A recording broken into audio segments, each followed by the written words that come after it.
Bum, bum, bum, bum, bum. Bum, bum, bum, bum, bum, bum, bum.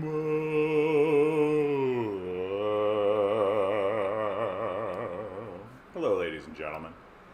Welcome once again. Glory be and mercy me, we've done it yet again. Here we are, live streaming away.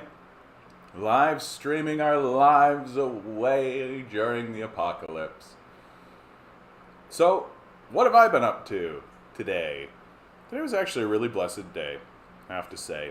Woke up, took care of my dog. I've gotten back into writing again.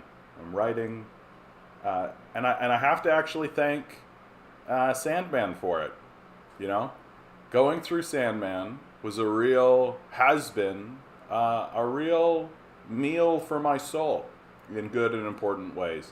Hey, Anemone, how you doing?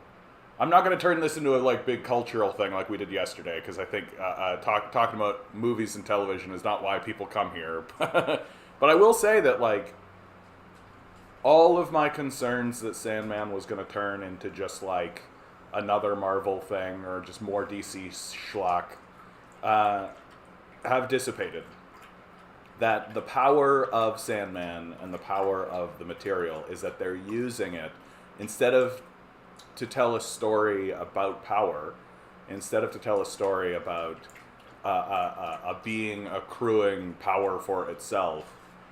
They're telling a story about death, about humanity, and to see a piece of work coming in that isn't about us glorifying the subjects like we do with Captain Marvel or Iron Man or any of these people, or Batman, right? But that is actually about humanity. It is actually about humanity. And it fuels your soul. It does. It lets you contemplate and dwell upon what it is to be a human being and what it is to live in this reality, and to think about things like dreams and death and desire and these inescapable qualities and quantities, and really gives you a platform to ask some of the bigger questions in your life. What are we here for? What are we doing here? What's the purpose of any of this? Are we merely here to eat food and die? Was that merely the purpose of our existence? Or is there something greater or grander? Are we meant to articulate something deeper about what's happening in our consciousness? And so I've started writing again. And so much, in my view, of writing is just confidence. It's just having the confidence and the faith in yourself, and the belief that what you are writing is valid and important, if not important to anyone else but yourself. I think that's what matters most. That it's not about writing it so that you can sell it. It's not about writing it so that you can convince other people that how intelligent and brilliant you are. It's not about fame or glory or any of that. It's because you feel as though there's something inside of yourself that needs to be articulated, and you don't know how else to articulate it except within this format and this idea. And so I'm happily writing away. Today I wrote 5 pages, which I think is fairly good, given how I haven't written in quite some time. And I rather like the story that I'm writing. I'm rather fond of it. I think for others to read it would be brutal. I think harrowing is the word that I would use. It's definitely horror. And I don't think it can't be anything but. Anyway, there's my little teaser trailer for the next great phenomenon from John Sanderson. Maybe I'll share more should I continue with the project. But I feel inspired right at the moment. We'll see. We'll wait until capitalism drains it away. Good to see you, Major Ligandese, Compton, Grinning, Eric, Nova Scotia. Always a pleasure. Thanks so much for being here, guys. What a pleasure. What an absolute pleasure. Doing digital painting with my broken-ass tablet pen. I might need to buy another pen. It's going to be costly. Yep. Is it worth it to you? Is it worth it to you? Does such a thing have value? Are you actually using it? Are you actually doing it? Right? Or, and my advice, honestly, Ligandese, is that it's just money. But what value has money outside of buying us things like this that we use to enrich our own soul? And my feeling is that if you're doing digital painting with broken tools, right, then you're going to do better and do more with not broken tools. So do yourself the favor. Do yourself the favor. Yeah, good to see I have power. I know there's been power outages all throughout Toronto. Yeah, it's been mainly in the downtown core though. So I don't know what's going on in the downtown core that's causing so many power outages, but hasn't affected me. So good luck for me. Meaning and purpose can only be self-directed. That's exactly right. Yeah, that's exactly right. It comes from yourself. That's what matters in the conversation of meaning and purpose. And also, I think it's also worth pointing out that there's no wrong answer, truthfully. There is no wrong answer when it comes to meaning and purpose.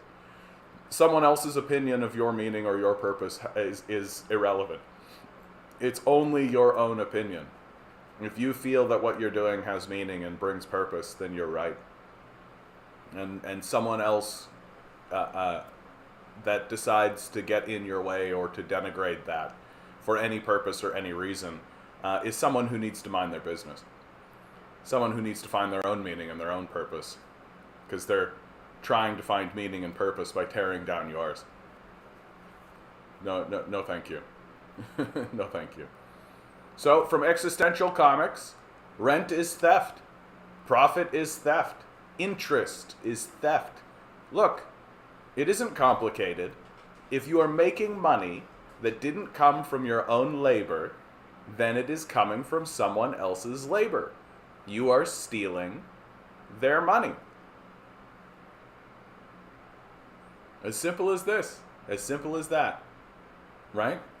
Like, this is what I keep saying again and again about liberals and modern economists and all of this, is that they are working overtime to make the simple complex on purpose. That recently, our deputy prime minister said, oh, the reason why we're not just pushing through dental care, right? It's complicated to deliver such a public service, right? No, it isn't. It truly isn't. We already made the legislation for a universal health care system. We've already done the work, right? There's no reason that we can't just say, and it applies to dentists as well, right? That their job is not to pass such legislation. Their job is to make the simple complex on purpose in order to make things as difficult as they possibly can for regular citizens to penetrate them. It's like a magic show what they're doing, right? That's what it is. Pay attention to this, pay attention to this, pay attention to this, don't pay attention over here. Don't look at this, don't look at this, which is the actual goings on. And if you actually look at what the liberals actually do, it's mainly just sitting around and going to brunch. It's not really work, right? It's not really anything. CBC says a crane hit a power line. Yeah, it's nice to know that the whole thing can be taken down by a crane. Now, I hope you're, see, when you said a crane hit a power line, I thought the bird, but then I said it out loud and I immediately realized that's probably like the big crane, like the thing with the, like, that can move over and actually destroy stuff, right? Like, that makes more sense. It would be really bad if the power grid of the downtown core could be taken down by a bird, right? That'd be really great. It's also nice to know that taking down a single power line takes down the core, right? Takes down the whole thing. It's bad either way, in my view. There's no redundancy. There's no second line. Like, there's no secondary system. That seems like a real bad choice, if you ask me, right?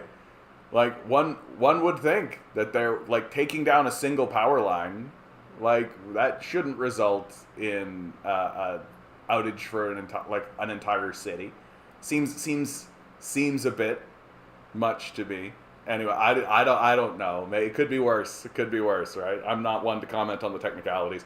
There's probably going to be some, like, power specialists out in the world being like, no, John, you don't understand. And I'm like, yeah, you're probably right. You're probably right. But it probably does come down to, like, we just didn't want to pay for the second line. Simple as that.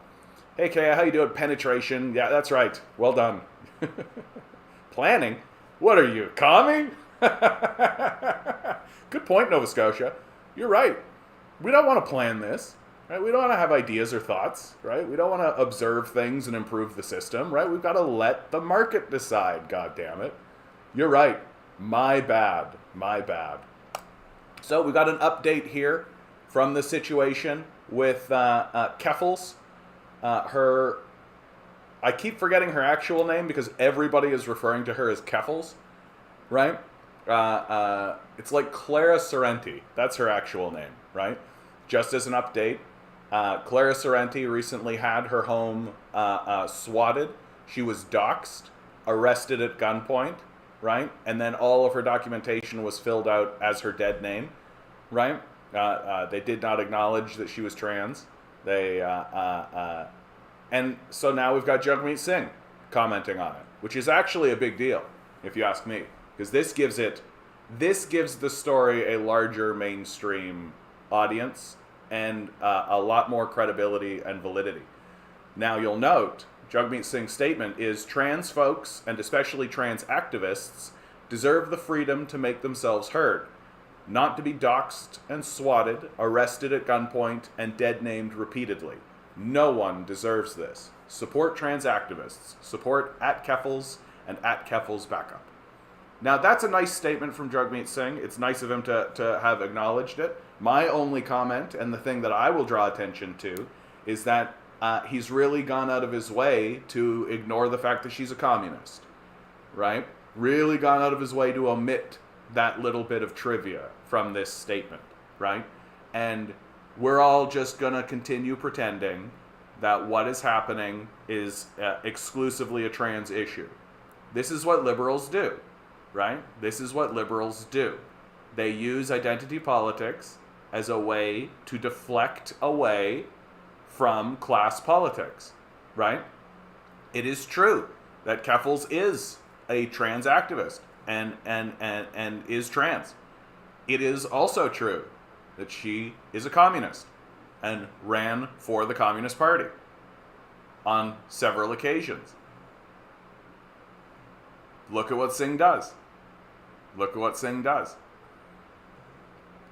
Yet planning is only for corporations and rich people, and only for themselves, right? We can plan within the own structure of our business and to expand the power of our own business, but we're not going to plan in any kind of larger meta sense, which we'll get into some fun stories.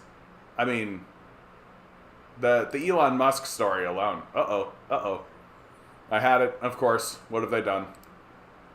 At this stage, the Elon Musk story is well known.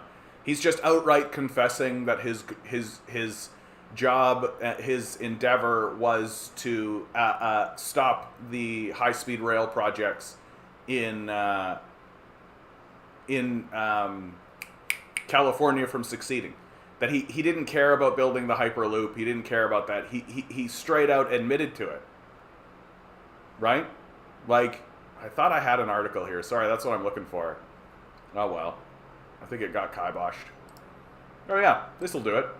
Right? California, 2010. China, 2010.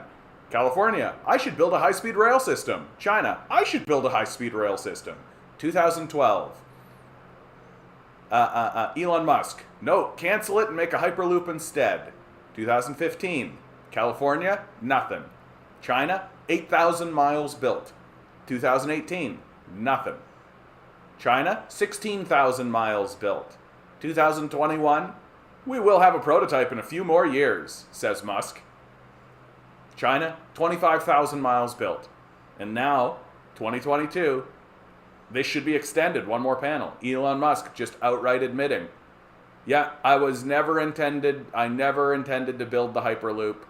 I literally was just doing it to prevent high-speed rail systems from being built in California at all. Like, how's this trickle-down economics thing working for us? Right? China literally built 25,000 miles in the space of 11 years, while we did fuck all because a grifter conned a bunch of people into not doing the project because he wanted to. Like, literally. That's what it is. Because at the end of the day, a guy like Elon Musk, he's still a car salesman. And so why would he want high-speed rail that is effective, that everyone likes, that is useful, while this guy's trying to sell cars? Right? Like, Elon Musk has the intelligence and the wherewithal of a used car salesman. That's all he is. That's all he ever will amount to.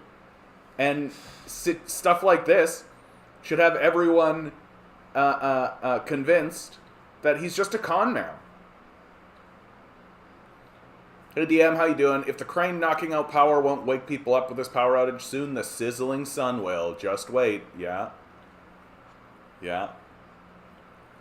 I mean, that's like... I'm writing this story, and that's one of the aspects of it. Is that there's this looming apocalypse constantly in the background. And just an awareness of by the protagonist that the sun is coming. Like, it's going to happen. It's unavoidable. Utterly unavoidable. And he works against it, but understands his position. Let's put it that way, as he continues forward. Because, like, at this stage in the game, guys, like, we've got to expect that, like, cities are going to burn down. Like, we have to expect it and anticipate it. Like, I don't know, like we've got to get to a place where the emotion of it is gone. Where it's just that we understand that, like, London burnt, right? London burnt. Every other city is going to do the same thing, right? There's no stopping it at this point. Blah, blah, blah, shouldn't need a special minority to bring these real issues to public light. Yeah, everything's got to be some special case. Yeah, that's fair. I mean, like, this, straight up, just like, cops can kick in somebody's door and arrest people at gunpoint. Like, what are you fucking talking about? Like, I thought this was America. I thought it was a free country. This is Canada, but, like, what's this free country that we're talking about? Like, what are you talking about? Cops can literally send themselves an email, which until somebody shows me that that's not the case, like, who sent this email?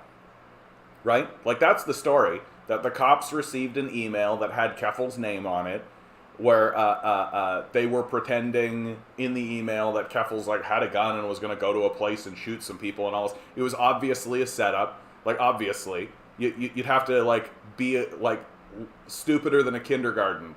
Like, literally sitting there being like, yeah, I guess that she sent that, and that's real. Nobody would ever try to set somebody up, right? And it's so stupid and asinine that the only thing that makes sense is that the cops did it themselves, right? And I suspect that that's 100% the case.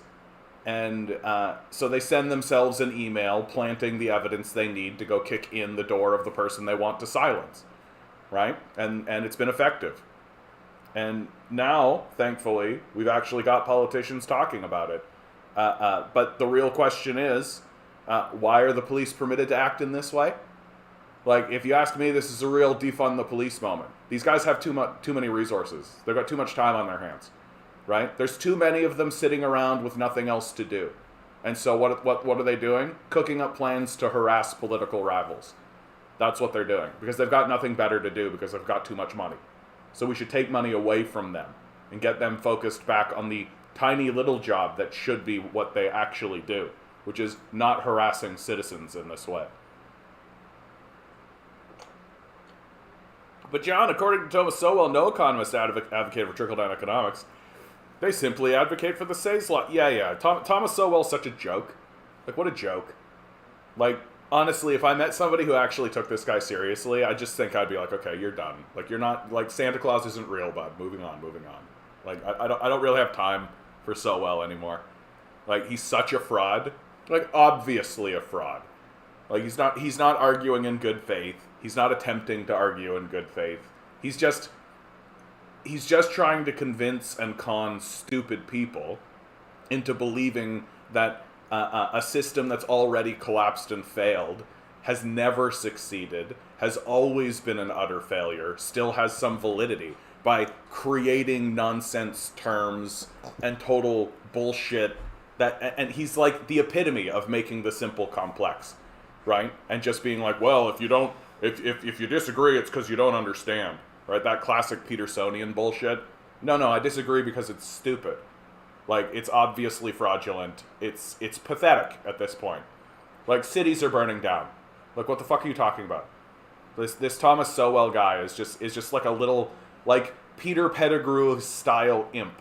That's all he is. He's just a loser.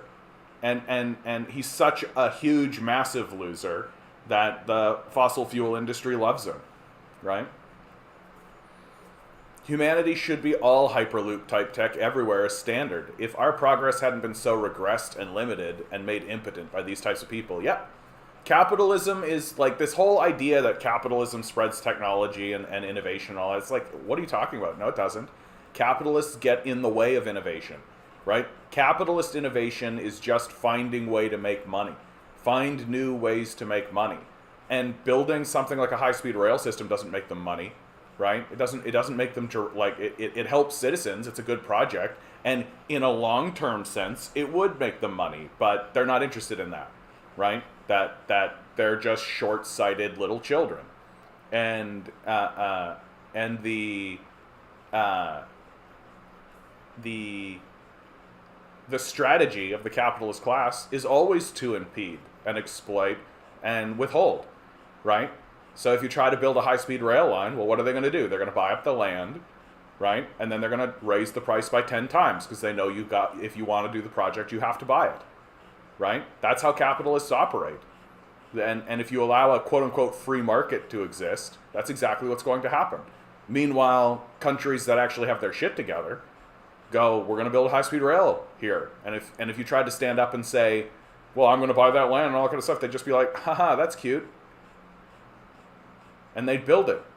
And if you tried to do something about it, they literally will just arrest you and incarcerate you. And then Westerners would be like, oh, I've got the freedom to destroy and exploit and withhold. Right? Like, in America, freedom is slavery. That's what it is. That's why they're constantly arguing. I should be free to enslave people. That's what freedom is in America. Right? That's why it's this far-right libertarian crowd that keeps saying freedom. Because it's the freedom to exploit and enslave others is what they're fighting for. Yeah, and cutting taxes on everyone. Yeah, right. Like,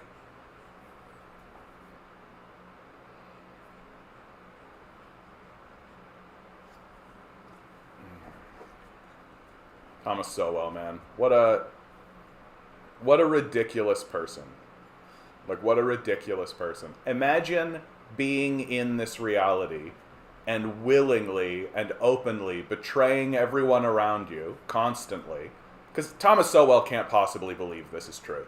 Like, this narrative has been completely falsified. This narrative that if we take all the money and give it to one small group of people, that will benefit us somehow, right? It's been so falsified so obviously in so many ways that the people who are currently espousing it can't possibly believe it, right? That they're willfully and knowledgeably defrauding the populace. That's the only explanation that remains. If they're capable of picking up a pen and putting it to paper and writing in a way that is legible and readable, then they're intelligent enough to know that they're lying, right? Like, Thomas Sowell's a fraud, and there's just no other thing to say about him. Reminds me of the Simpson episode when they buy a monorail from the grifter, but instead it's a Hyperloop. Yeah, no, but that's what's happening. Like, the monorail episode of The Simpsons is capitalism writ large. That's the narrative. But I love Daddy Elon. Too bad for you, bud. I'm so sorry to hear that. You need better taste in men. You need a better daddy. That's all. You just need a better daddy, right? Yeah, Halifax surrounded by forest. Yeah, not for much longer. Someone on Reddit said Keffels was a Trump supporter, hence the raid on her home. No. Keffels is a communist. She's run for the Communist Party. Like, she's not a Trump supporter. You should see the Minneapolis subreddit when it comes to the MPD. No, thank you. Well, actually, Santa was real. Shut up, John. You know what I mean. You know what I mean. Teachers have been fired before for telling kids Santa's not real. I don't know why anyone would tell kids that Santa's not real. I don't know why anyone would do that. Right? Like, we have all agreed as a culture collectively that we're going to lie to children about this. And if you defy that lie and tell the truth, you're a bad person. Let kids realize it themselves, that we are all completely willing to come together as a culture and tell brutal, unrealistic lies to children as a culture. How dare you defy that? How dare you? That's part of growing up, in my view. Big part of growing up. Like, when does a kid become, like, not a kid anymore? Some people say it's puberty, which I think is fair, right? Some people say it's just when they become 18, which I think is less fair. When a kid can actually say, without anybody telling them, yeah, I don't know about this Santa thing, I think it might be bullshit. That's when they're alive. That's when they're a sentient being, finally. They're actually looking around, going like, yeah, I have the ability to discern between what is real and what is false. Right? And even these kids, though, they can still go on and be like, and Jesus Christ is coming back at any moment. Right? For a long time. For a long time. The big automakers in the early days paid off big city mayors to not install streetcar tracks. Yeah. Capitalism withholding, just holding everything back. That's the biggest thing I find about all those right-wing grifters, is that they always omit facts, of course. They can't do anything else, right? They can't do anything else. If they actually told the truth, right, and then tried to convince you in the lie, it wouldn't work. Yeah, who gets raided for supporting Trump in Canada? No kidding.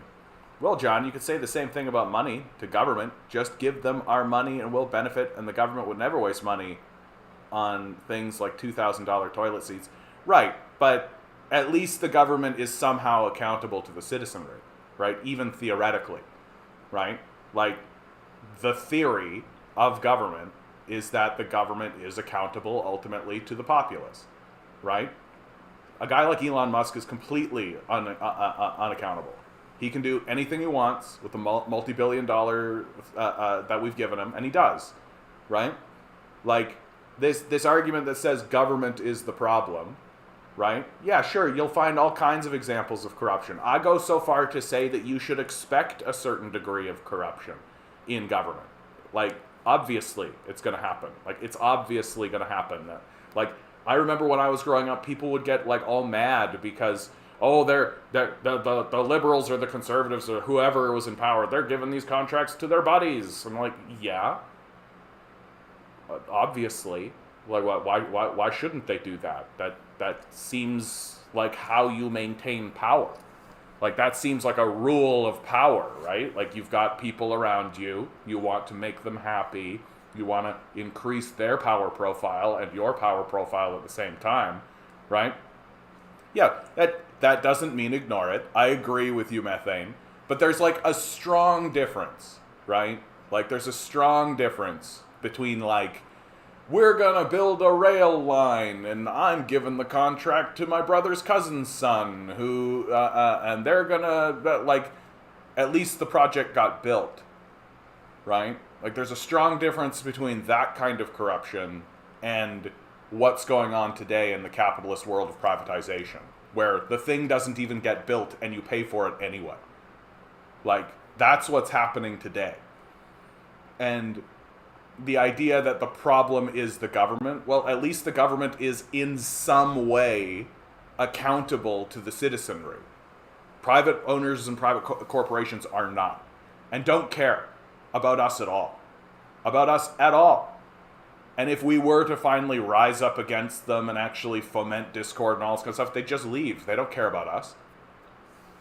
They don't care about us at all.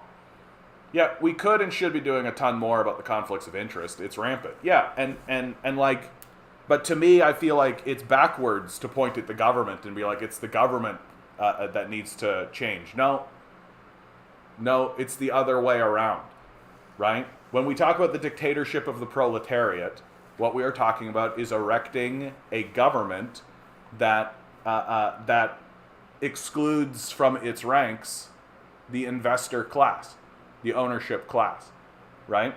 And treating any go-betweens between those two as corruption. Like here in North America, the flow of finance between the government sector and the public sector and the private sector is open and free. The corruption is openly done, right? It's called lobbying, right?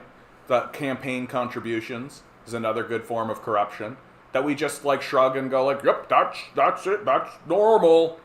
That's a normal thing. It's normal for billionaires to give millions of dollars to political candidates that we all vote for.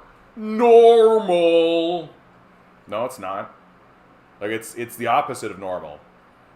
Like to me, the solution to these issues is to stamp down on that saying to the well, honestly, to me the solution is to eliminate the billionaire class completely. Like, no one should ever have $1 billion. Like, this is the incoherence that occurs within this argument. We need to make sure that our government doesn't have, that no one person in the government gets all of this power. We need to diffuse power. We need to have spheres of influence. Checks and balances, people. Checks and balances. We need a House of Parliament. We need a Senate. We need to make sure the Prime Minister's office and these spheres of influence all check and balance one another. We have a court system over here, and then we got a Supreme Court over here, and it checks and balances. But this guy gets $15 billion, and that's normal. Normal. Yeah, this unaccountable billionaire should do anything he wants. No checks and balances whatsoever. There's no problem with that, right? We don't need to ever think that this guy should ever have any kind of accountability. Why are you punishing his success? Why are you punishing his success? That's what you're doing. You're punishing this one guy who has $15 billion he was born with, his success of being born a billionaire.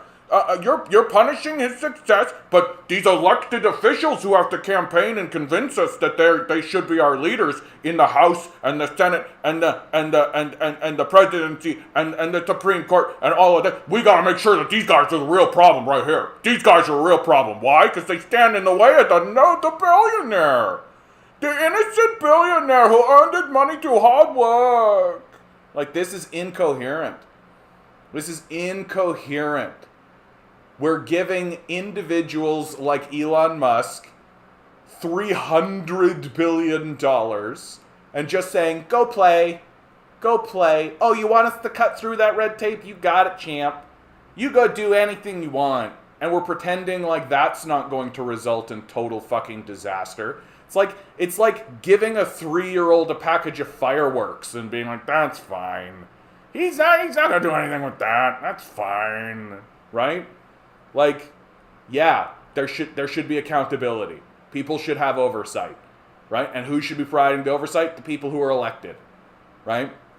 And we can have a big discussion about the fraudulent nature of our electoral system and why it should be changed, right? Especially the American system, right? The American system is as fraudulent as it gets. It was designed to suppress the populace, like by design. It's designed to ensure that the only people who can ever gain power are the billionaires. And it's literally win a population contest and then you get to write the laws of the state, right? Like, in Florida, DeSantis literally just needs to run a popularity contest, win that popularity contest, and then he gets to write laws. Like, that's stupid. Like, that's a stupid way to organize yourselves, right? You talk about checks and balances, right? Like, maybe we should have some sort of institution that's actually interested in and beholden to by constitutional authority and power bestowed upon it by the populace itself to train said people.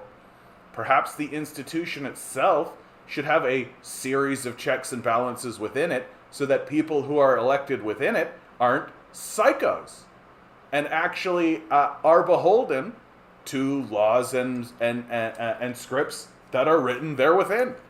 No, we're just going to elect guys and let them, and like the American Constitution is literally like, slavery is wrong unless they're imprisoned, so incarcerate as many people as you can. And then we get slavery back. We did it. Ha, ha, ha, constitutional. Normal.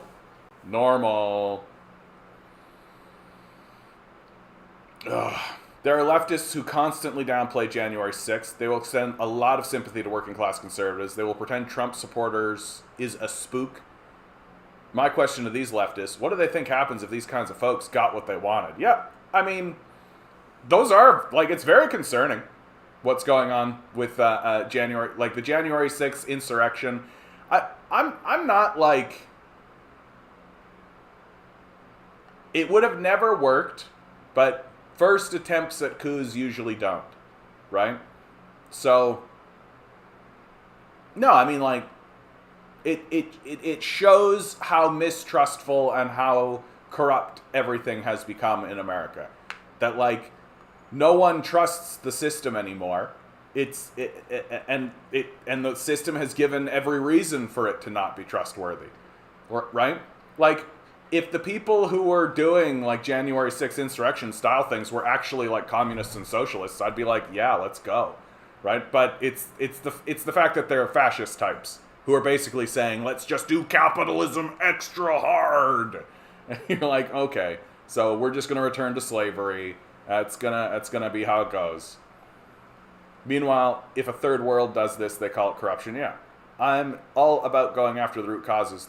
Just don't treat symptoms as everyone loves to do, surface cleaning.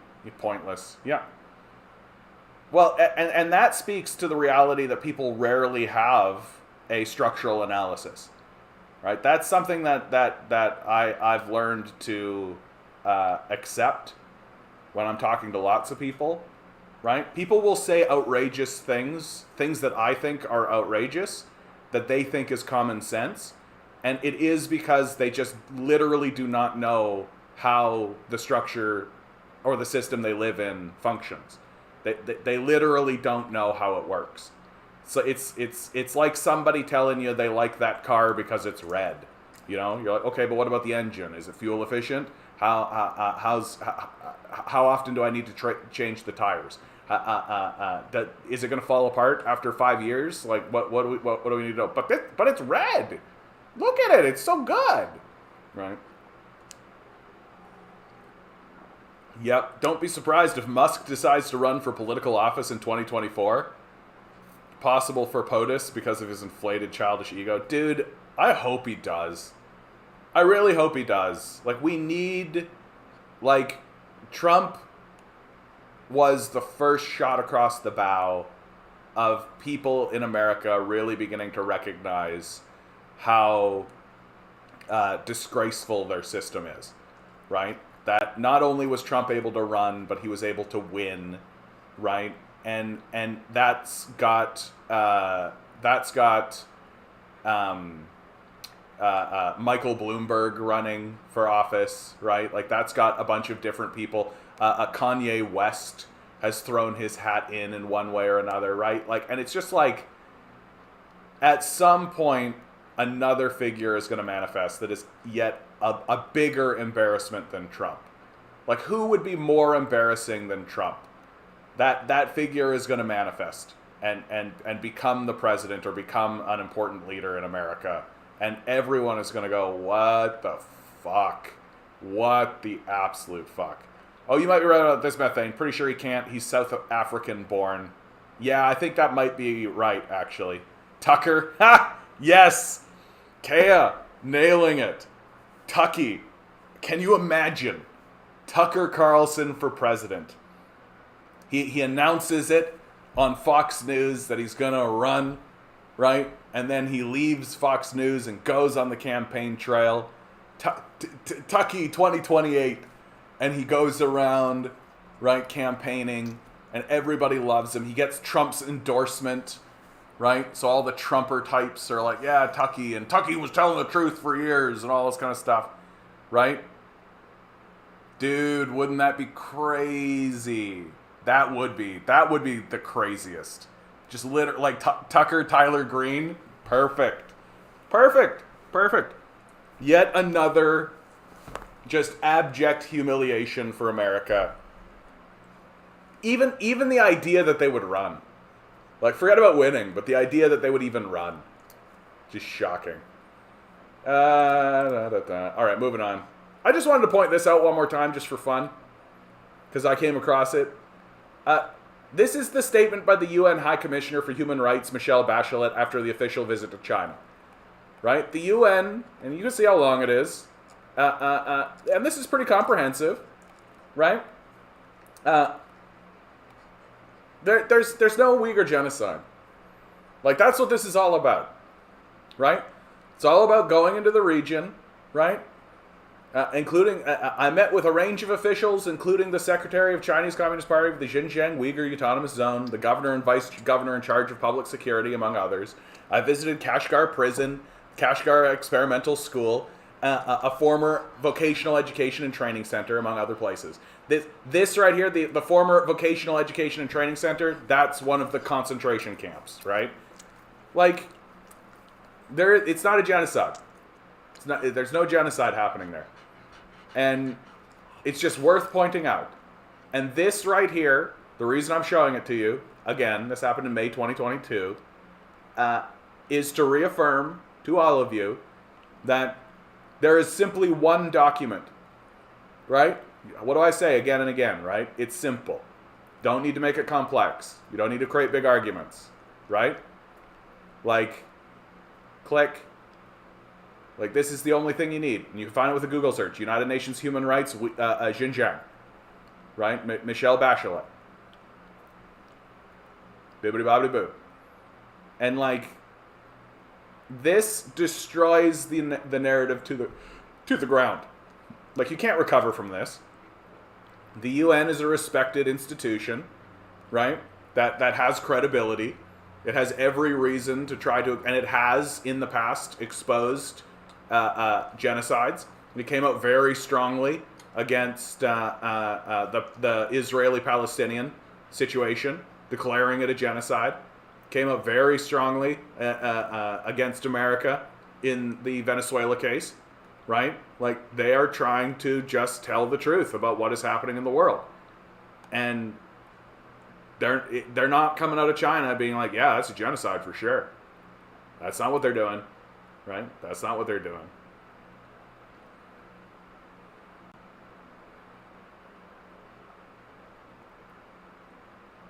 I was thinking about the UN report and how the West has failed to report on the findings. Yeah, of course, Isaac. Why would they report on this? Right? Why would they report on this? Right? Like, why would they report on this? And the thing I like about this report specifically is that it's not like simping for China. Right? Like they're bringing up these concerns to China. China is hearing these concerns, right? And China is doing stuff about it. They're not just shrugging about it, right? Like, for example, in the Xinjiang Uyghur Autonomous Region, I've raised questions and concerns about the application of counterterrorism and de-radicalization measures and their broad application. particularly their impact on the rights of Uyghurs and other predominantly Muslim minorities. While I am unable to assess the full scale of the VETCs, I raised with the government the lack of independent judicial oversight of the operation of the program, the reliance by law enforcement officials on 15 indicators to determine tendencies towards violent extremism, allegations of the use of force, and ill treatment. So it's not like they're jerking China off here, right? Like they're bringing these concerns up and taking them very, very seriously. Right? I heard from some Uyghur families now living abroad who have lost contact with their loved ones. In my discussions with authorities, I appealed to them to take measures to provide information to families as a matter of priority. Right? So serious. Right? And acknowledging the reality that Uyghur families have lost contact with loved ones. For sure that's happened. Right? You're dealing with a refugee crisis. It's a catastrophe. Of course that kind of stuff is going to happen. Right? But at the end of the day, right, my interactions with NGOs in China were also enriching. There is an important work to be done, right? Like, what I like about this is that it acknowledges that there's still room to grow, which is correct, and it acknowledges that China is doing what it can to continue growing in that direction. That's what I really like about this document. And if I'm not mistaken, they also come out against Ukraine as well. Yeah, I mean, like the Donbass region, like somebody's got to report on the Donbass war, right? Somebody's got to tell the truth. Yeah, exactly. The Human Rights Commission should do an investigation on the treatment of blacks, imprisonment, the poor, and the homeless in the U.S. No kidding, eh? Like, no kidding. Like, America's the largest prison population on the planet, right? Like, what I had a meme on this actually. Yeah, here you go. Let's open link. This is essentially an encapsulation, right? 13th Amendment. Neither slavery nor involuntary servitude except as punishment or crime whereof the party shall have been duly convicted shall exist within the United States or any place subject to their jurisdiction. The 13th Amendment. Capitalist. Oh my goodness. Focus in. Except as a punishment for crime. Capitalist giggles. The United States leads in incarceration. And it's by a lot, right? Like, when we say that the United States leads in incarceration, it's not like by a little. It's not like it's like England is here and then America is up here. Like, if you took all of these countries combined and stacked them on top of one another, you might get the same amount as the United States, right? Like, absolutely vicious. I'm not convinced about the UN, DM. I'm not convinced about the UN. Like, I'm happy to hear an argument against the UN as an institution, but near as I can tell, I see a group of people internationally who are interested in diplomacy and who are interested in trying to shed light on what is actually happening to smooth international relations.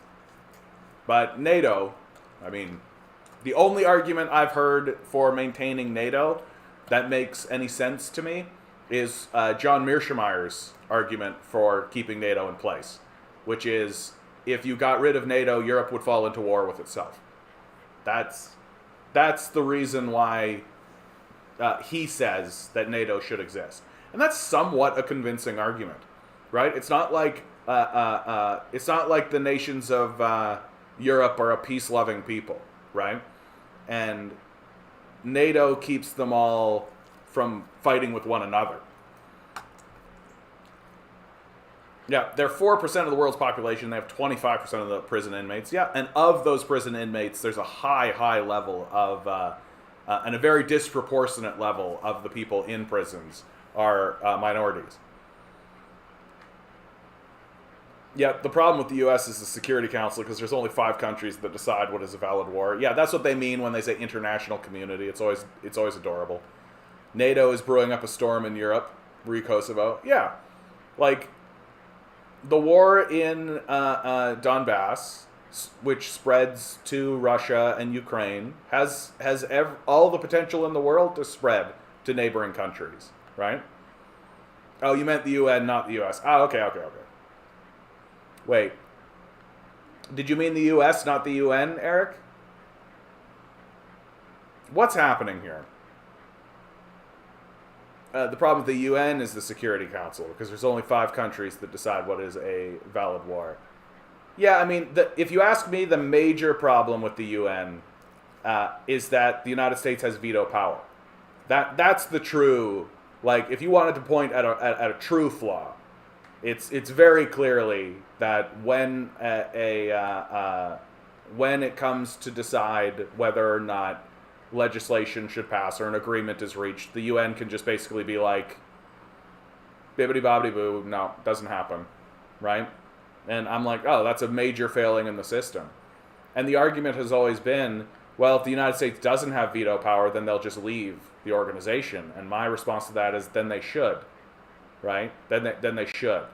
Like, the idea that the U.S. has veto power is like an old World War II kind of holdover of like, we're the unipolar power, so what we say goes kind of thing. And it's just not happening anymore. And so the U.S. just should not have veto power. Yeah. So to me, this is an accurate critique. Like, this is an acceptable critique of the UN. That doesn't mean that the UN is not trying to work around that, right? And the UN has produced a lot of really good documents. Like, for how long were the conservatives pounding this drum of like, Venezuela is socialism. Socialism is what ruined Venezuela. Venezuela, no iPhones, right? How long have we heard that?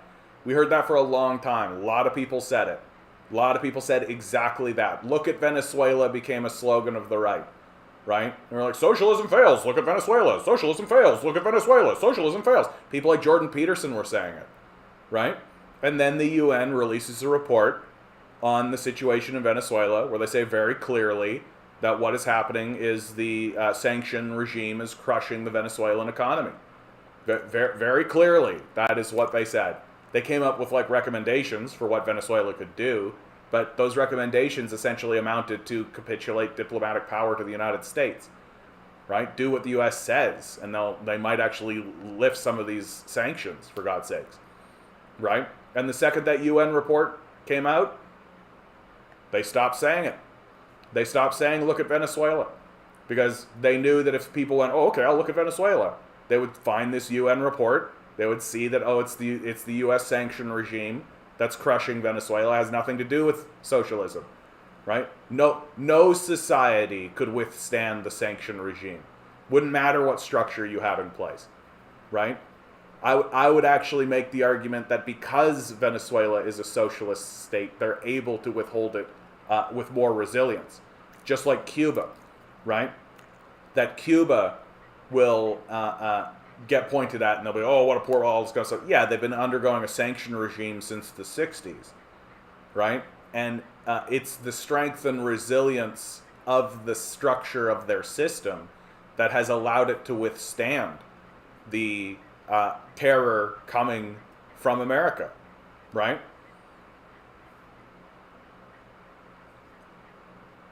Yeah. We'll do the lynch number soon. 5 permanent members with veto power: China, France, Russian Federation, United Kingdom or Great Britain, and North Ireland, United States of America. Every organization from sports to financial around the world are to serve capitalism, yeah? Volozilla. Yeah, there is the regular Joe who still say, look at Venezuela. But it's just too easy to deflect now, so you never hear it in mainstream media any longer. Right? It's like a slam dunk checkmate, right? Like if somebody says, look at Venezuela, you can literally go, okay, look at Venezuela, and hand them the UN report, and it ends. It's over.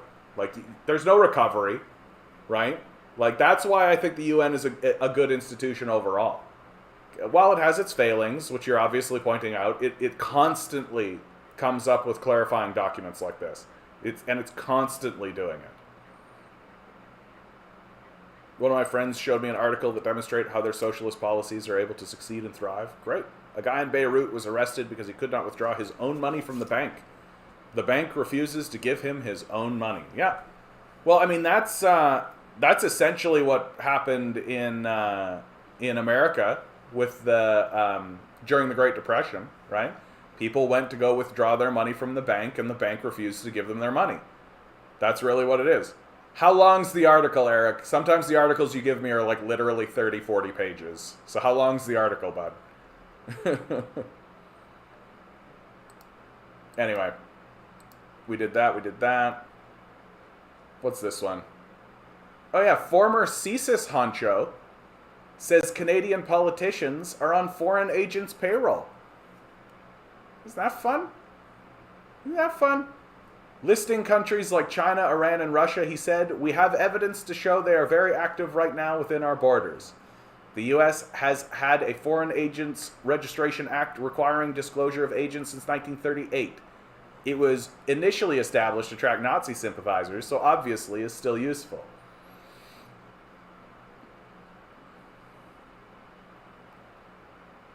Like, isn't that nice? Yep. What happened in Beirut will soon be in Canada. Oh yeah, all of this stuff is coming our way, guys. Like, all of this stuff. That's why I think it's important to report on international affairs. Because as the collapses begin, they'll happen first on the peripheries of the empire, right? That's how it worked in the Roman Empire. That the collapse happens on the periphery. How's my job reading books for people going? I've kind of stopped doing it, honestly. It's, first of all, A, it's tough to find paying gigs. B, it takes up a lot of time. And I kind of wanted to just enjoy my summer, for God's sakes. It's still something I pursue. It's not that it fell through. It's just, like, do I really want to read, like, an erotic novel that doesn't pay me? So I keep plugging around, trying to find stuff that pays.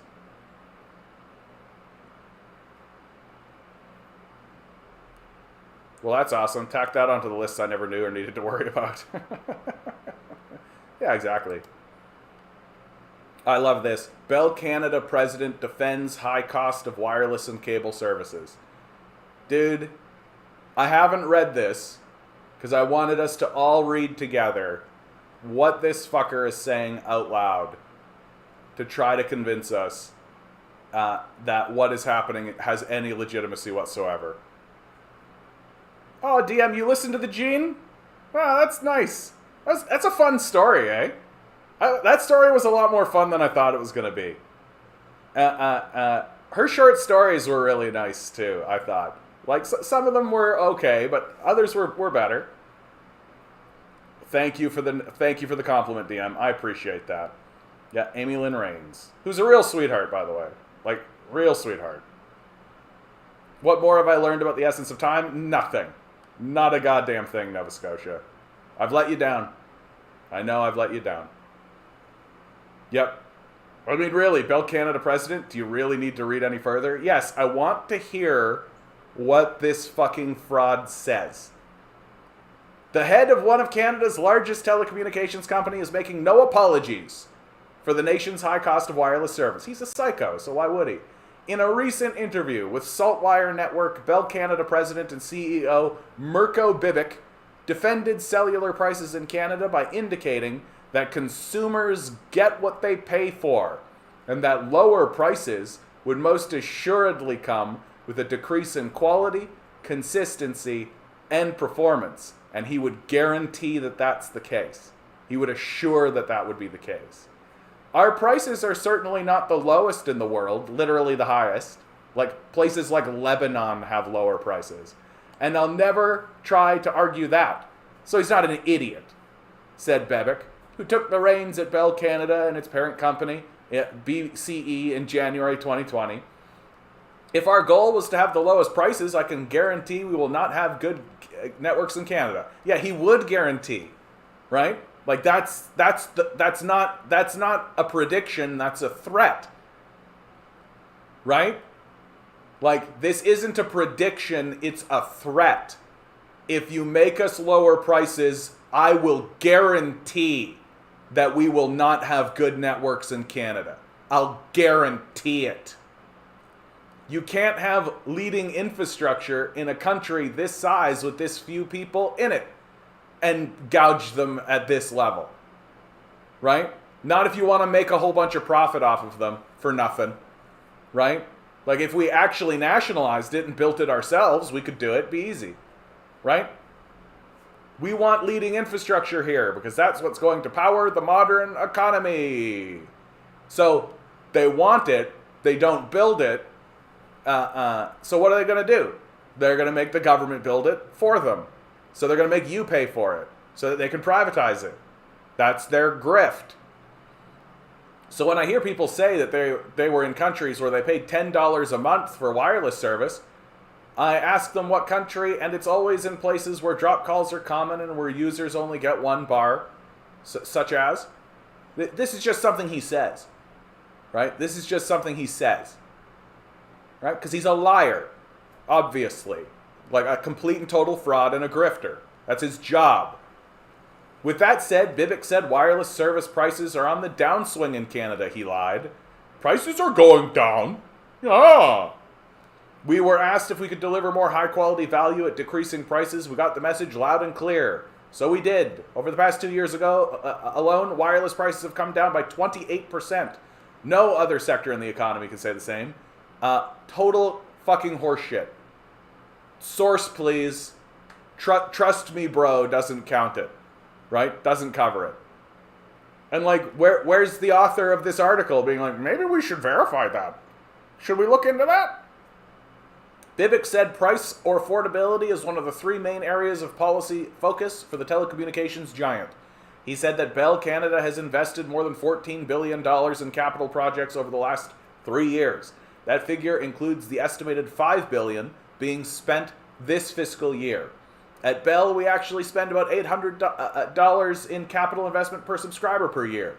And that's more than any other telecommunications company in North America. That's not a brag, dude. Like, look at who your competition is in North America. You're literally dealing with the fucking capitalists in the South who don't build anything. So, like, you spent any amount of money on increasing. Yeah, okay. Specifically in Nova Scotia, we've spent more than $500 million in capital expenditures over the past 2.5 years. More than 80% of whatever this was. He said those investments include money spent in the launch of Bell's 5G service, the expansion of its fiber top coverage, improvement to its wireless home internet, an increase to its bandwidth capacity, and a hardening of core network security. I mean, good for you, bud. You're doing the basics. Right? You're doing the thing that anybody should do, and that we, the public, would do better than you, because getting rid of parasites like yourself would be the first way to improve the service. Right? You provide no value.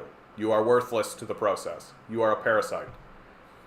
Vivek said Bell Canada plans to increase its internet speed across Atlantic Canada. He said the network's top speed, this is just turning into an ad. Right? Isn't this what this is now? This is just an ad. Right? That it starts as like, hey, we asked him and he said a thing, and instead of the author being like, is all of this total fucking bullshit? And going, it is total fucking bullshit. Because this worthless parasite who provides negative value to the society, running a utility that should be nationalized, is obviously full of shit while he says it. And instead of the author being like, this guy's full of shit, it's just turning into a fucking ad. Oh, look at all the great things that they're doing. Look at all the great things that they're doing for you. They're increasing this, and they're doing that, and they're doing this. Also known as the total utter basics. They're building more wire. Oh, okay. You mean the basics? You mean the absolute bare fucking minimum? Yeah. Looks great. Well done, fucking parasites. And look, it's just like Bell Canada traces its roots back to 1880 when it was established as the Bell Telephone Company of Canada Limited, a name it held through 1968. The company had 2019 revenues of $23.9 billion.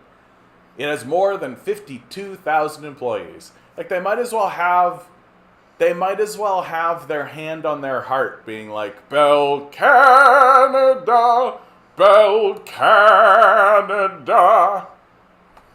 Like, Jesus fucking Christ.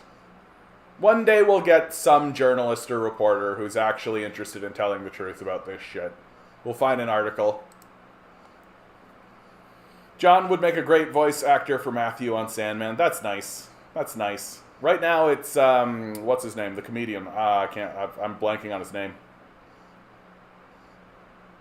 Yeah, have Bell Alien here. They're fucking pirates. Of course they are. They've got to be, right? They've got to be. Every other bill or so they overcharge and the wife have to call and fight about it. Yep. Why not? Like, why not? Just overcharge. What are you going to do? Right? Switch to who? They own all of it. I'm with Bell Alien for internet because they own the network and have the best tech.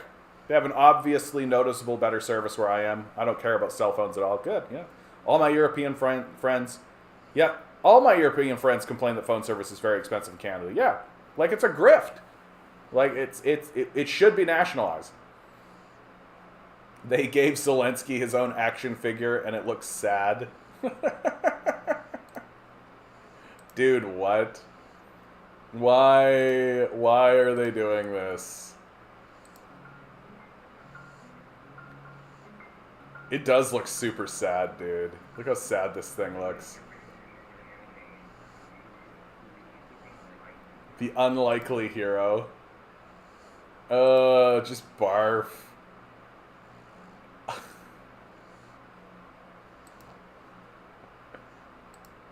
The Kickstarter raised over 120K. Are you kidding me? Are you kidding me, dude? Yeah, this is gonna age real well. Jesus fucking Christ. I don't know, though. If I started a Kickstarter to make like a Zelensky action figure and I got $120,000 as a Kickstarter, I'd be like, okay, I'll make a stupid action figure for this fucking Nazi. Whatever. Like, Jesus Christ. $120,000 for a fucking Kickstarter for this fucking thing. Yeah, for this fucking thing. Like, capitalism is the greatest. Capitalism is the greatest innovator of technology in the world. Nothing innovates more than capitalism. Here's your fucking capitalist innovation right here. Do you want an action figure? Do you want an action figure of Zelensky? Here's $120,000 to make an action figure of fucking Zelensky. Yeah, Canadians buy the Trudeau bobblehead. Yeah, we love that shit, dude. We love stuff. We love junk. We love garbage. We love it. Telus is unhappy with the $1.7 billion in net income it posted in 2021, so now they've decided to charge a fee for credit payments. Yeah, I saw that. Fucking unbelievable. Yeah, $1.7 billion, not enough, right? Not enough. Gotta squeeze more pennies. Federal regulators announced Wednesday that SpaceX will not receive $900 million in subsidies, citing the fact that its satellite-based service is still developing technology. Also, it's fucking pointless.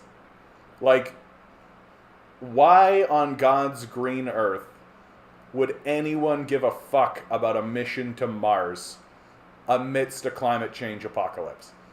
Like, these dumb, moronic grifters are literally pitching an idea of let's go to a dead rock and terraform it so we can make life happen, while simultaneously destroying the very system that sustains their endeavor. Like, shut the fuck up. Shut the fuck up. You guys are talking about terraforming a rock and you can't terraform this place. You literally can't just keep things stable here, and you're pretending like you're going to go launch Mars missions and stabilize an unstable environment. Like, it's moronic on the face of it. You might as well just, if they gave that $900 million, they might as well just take it and burn it and throw it in the bin, right? It doesn't matter. It's completely irrelevant. Like, and even if we did send these people to Mars, and it was successful, and they set up a colony, and they were able to make it happen, who gives a fuck at all? Who gives a fuck at all? As soon as you get over the, like, childish wonder of, like, fulfilling your baby-brained imagination of, like, wow, we're traversing Thurs. Like, once you get over all that bullshit and you actually bring it down to the nuts and bolts of what it means to actually do that, well, hey, how about we actually do something about the climate change apocalypse? How about that? I'm yet to actually see people call it what it is, by the way, which is an apocalypse, right? And in the meantime, while the apocalypse is going on, the United States conducted almost 400 military interventions since 1776, half of them between 1950 and 2019. More than 25% of them have occurred in the post-Cold War era. It's almost as though America is a savage state that's gone completely rogue and just uses war to communicate with the rest of the world. Let's all get together and make the next truck nuts fad junk item. Yep, I'm sure we could figure something to sell and make a buck. Yeah, let's get our heads together. And it's got to be really bullshitty, right? It can't be. Can I share the tweet? This tweet? You got it, bud. You got it. You're right. You guys are pushing towards the number draw. Here, let's do that. Let's do this ad break, and then we're doing the number draw. 9 I expect 9 numbers. Here we go. Here we go for today. What am I feeling today? I'm feeling like a 3. That's where I'm at. I'm with a 3. We got Kea, we got Ligandese, Eric, Nova Scotia, Methane. We got 2, 8, 1, 4, 7. There was another one up here. Somebody pick a number up here. I don't even remember. Got a 9. This is a good array. I feel good about this. One of us is going to get it. I feel it. Come on, 3. 3. Oh, somebody said 5 earlier, and I was like, oh, I'm going to pick 5 and join them, and I didn't pick 5. Oh. DM. And if somebody else said 5 earlier, I don't remember who it was, and I can't find it. So, congratulations to you, DM. 5. You did it.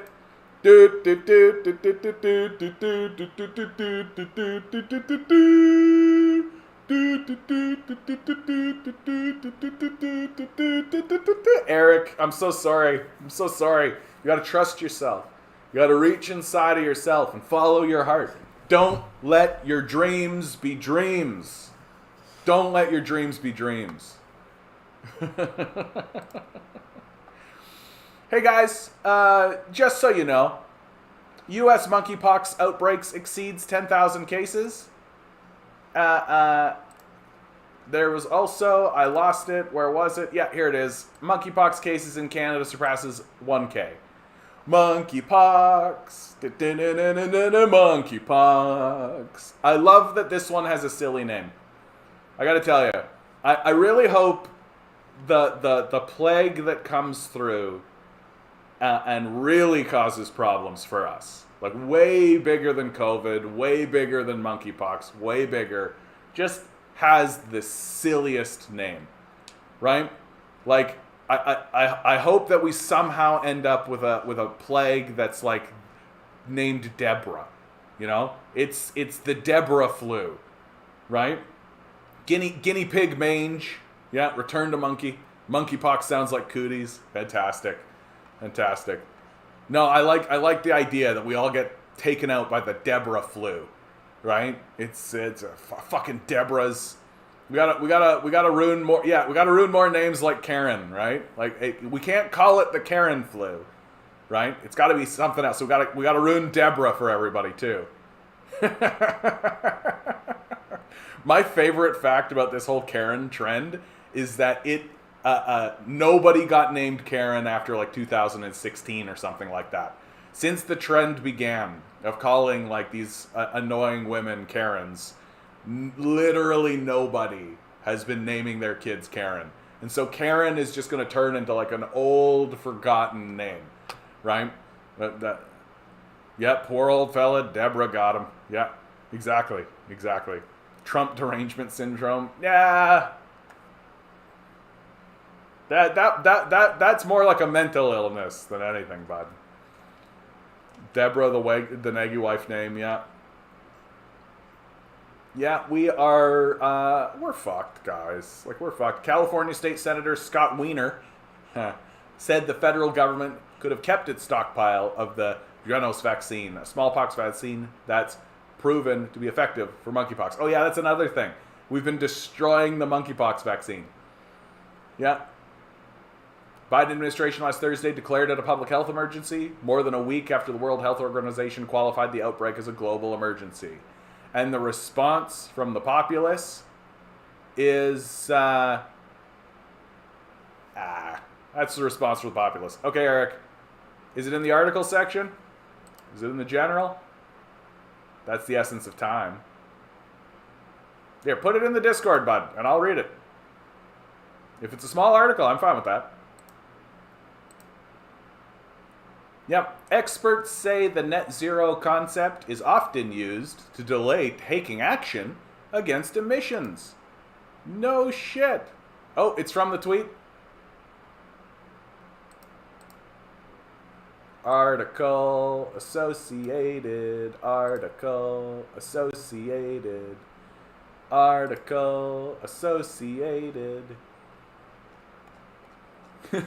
It's short, John, really. It's short. Dude, you and I have different definitions of what is or is not short. Not short. Like, ugh.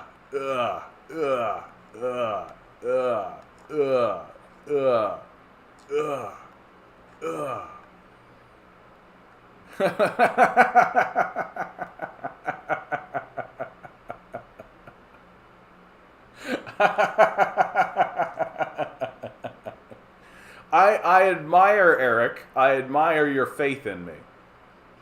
That's what it is. I'm very grateful. Below, we trace the levels of democracy against targets of U.S. Intervention.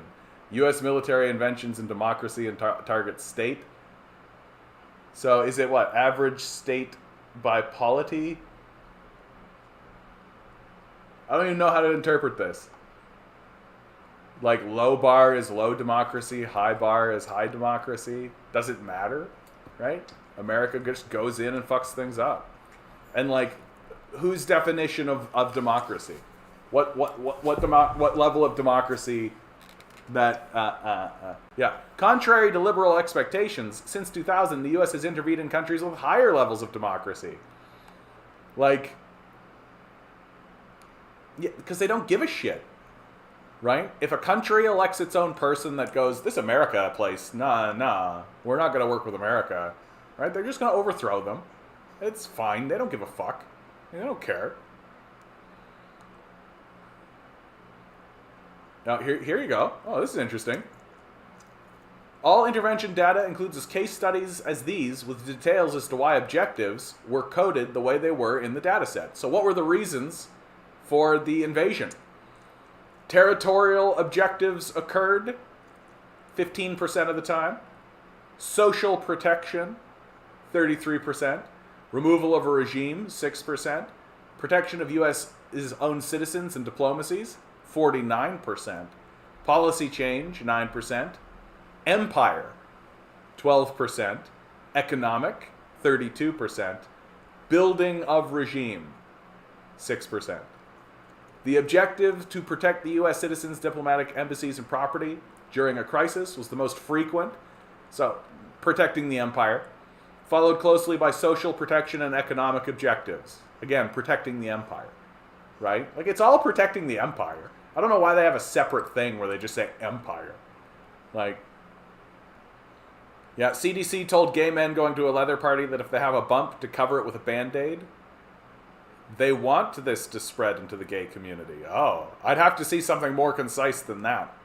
But that kind of has echoes of the AIDS epidemic, right? Like, the Clinton administration and all of the surrogates kind of just stood by and watched as the AIDS epidemic spread throughout.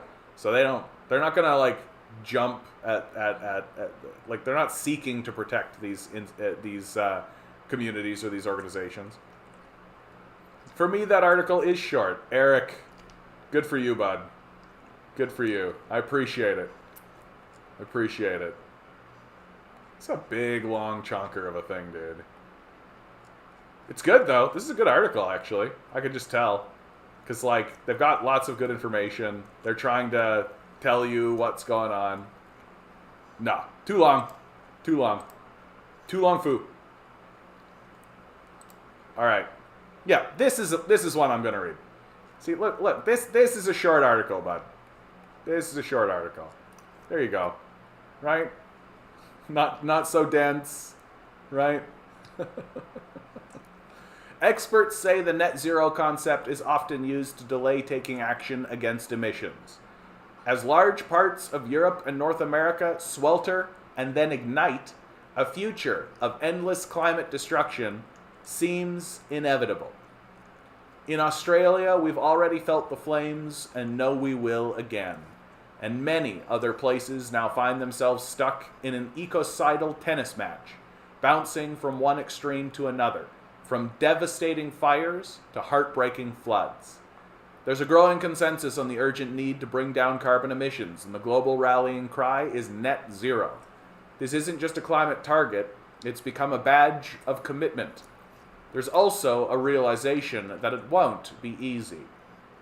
Transitioning to a net zero world is one of the greatest challenges humankind has faced, the United Nations declares on its climate action website, urging a complete transformation of how we produce, consume, and move about. But a schism has emerged among the faithful, with major environmental groups and several leading climate experts now washing their hands of the net zero concept. Their warning is blunt. The methods and technologies we've adopted to reverse global warming simply won't work. Worse still, they could do more harm than good. Hijacked for profit. One way that countries have sought to achieve their net zero ambitions is by setting up a carbon market to allow heavy polluting industries to offset their emissions by buying carbon credits. The money generated is then channeled into activities that help the environment, like growing more trees, for instance. Carbon markets are still in their infancy, but the former governor of the Bank of England, Mark Carney, who is now a UN climate envoy, believes they have a significant future role to play. He estimates they could facilitate transactions of around US $1 trillion by 2050. But Gilles Dufresne, a policy officer at Carbon Market Watch, warns that if carbon markets are allowed to grow unchecked, they could compromise and ultimately distort net zero goals. The main concern is to ensure the money is actually flowing to climate action and not to financial players or intermediaries, he told ABC-RN's Future Tense. He said some carbon credits get traded up to 100 times, with no added benefit to the environment. It's absurd to have so little transparency around the money is going, since it's the actual primary objective of the entire system. Former Chief Scientist Ian Chubb had been tasked by the new federal government with investigating Australia's widely criticized carbon credit scheme. Dufresne said the integrity of other schemes is also in question, including one operated by the European Union. The whole concept is being exploited by companies who don't want to take any meaningful action and who see a cheap way out of their responsibility by just purchasing these carbon credits, he says. Burn now, pay later. Last year, a former chair of the UN's Intergovernmental Panel on Climate Change, Robert Watson, broke ranks to denounce net zero as a fraud, a dangerous trap.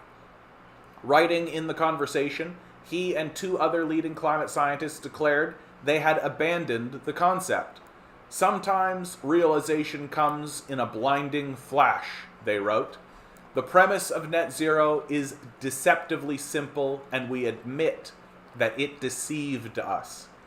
We have arrived at the painful realization that the idea of net zero has licensed a recklessly cavalier, burn now, pay later approach. which has seen carbon emissions continue to soar. Earth system scientist James Dyke says that net zero was originally designed as a last resort measure to allow a very small number of essential industries, like aviation and steel making, to offset their emissions and decarbonize over time. But he says the term lost credibility when it began to be indiscriminately used as an excuse to delay taking action, pushing the problem onto future generations. So when you hear net zero by 2050, what is being proposed is not that we just offset these hard-to-address sectors, but that we actually will be overshooting 1.5 degrees Celsius, maybe even 2 degrees Celsius, says Dr. Dyke. Overshooting, that is, with the vague promise that by the middle of the century, scientists will have invented effective ways to remove large quantities of carbon from the atmosphere. But the flaw in that argument, Dr. Dyke says, is that all attempts to build large-scale carbon reduction systems have so far failed, including the much-hyped carbon capture and storage. Many people are very surprised to learn that carbon removal technologies don't really exist. I mean, there are ideas about how we might be able to remove large amounts of carbon dioxide from the Earth's atmosphere, and when I say large, we are talking billions of tons. But whatever the proposed technology is, these are just placeholders, he said. They are saying to future generations, by the time we need these kinds of technologies, they will emerge. And as long as we can supply some kind of plausible idea for how we might be able to remove carbon dioxide, the net zero train keeps on running. Nature won't do the work for us. Another net zero skeptic is Jans Stoppel from Greenpeace, Germany. Like Dr. Dyke, he's skeptical of any technological fix, and while he supports efforts to plant more trees and strengthen forests, he cautions against overestimating nature's capacity to solve what is a human-generated problem. Our natural ecosystems are already stressed, he warns, and their ability to absorb more carbon in the future is far from guaranteed. What we are doing by further talking this net zero lingo, by further thinking that we can boost the ability of forests and oceans to draw down massive amounts of carbon in the future, is a very, very dangerous game we are playing.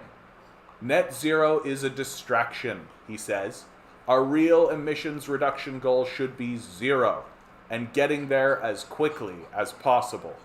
That means biting the bullet and phasing out all fossil fuel using technologies now, rather than relying on elaborate trading systems and vague political promises of future cuts to save the day. Claire Tyson from Climate Analytics, a non-profit institute that monitors the commitments of 40 governments to net zero, including the richest nations, admits the concept is struggling, but she still has faith it can work. I think we are facing a challenge because the world suddenly became very aware of this need for net zero, and everyone sort of piled on the concept. But that does mean there will be free riders in that, but that doesn't mean we shouldn't give up.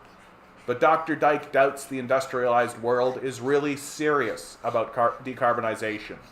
At the moment, there is this sort of phony war on climate action where we continue to say that 1.5 degrees Celsius is still alive and that with one great leap in ambition we can still do it, whilst knowing that it's just not going to happen.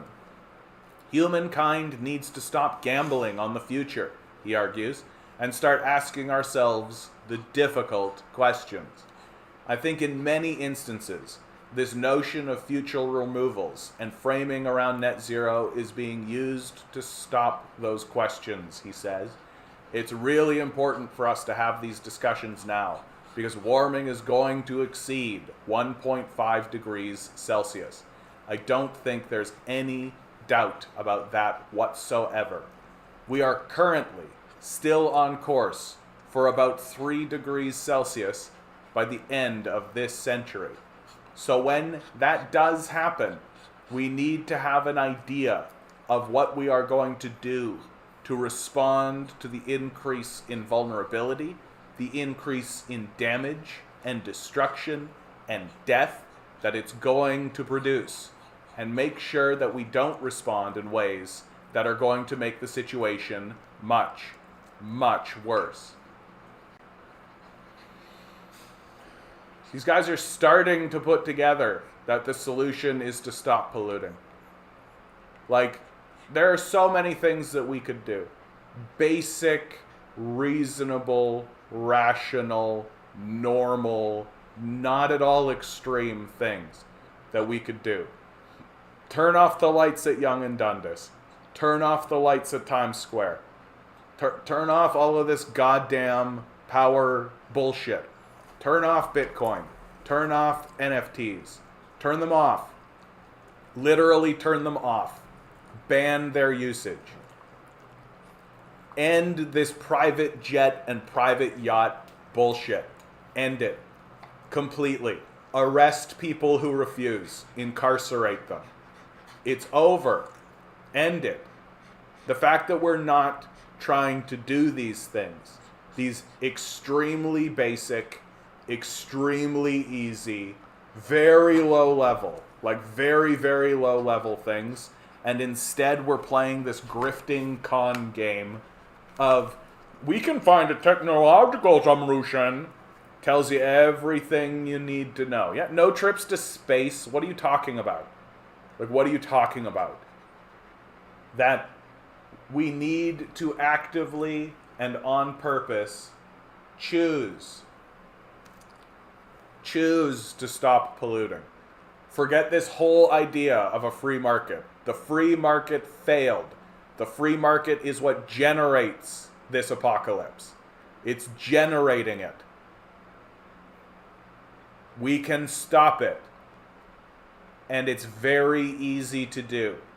Stop polluting. And anybody who wants to stand in front of me and say dumb, childish bullshit to me, like, oh, John, it's much more complicated than this, my response is very simple. No, it isn't. You've made it complex on purpose. There are extremely simple things that we can do. Extremely simple things. Very basic shit. Very basic shit. Ground the private jets.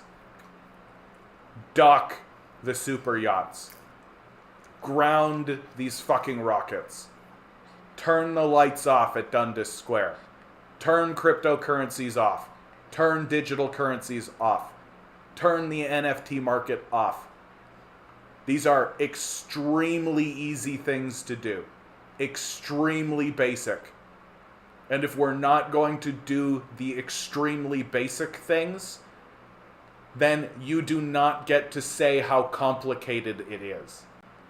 Because you are simply making it complex on purpose to fuel your manic hysteria for suicide. That is exactly what is happening. Stop polluting. Stop.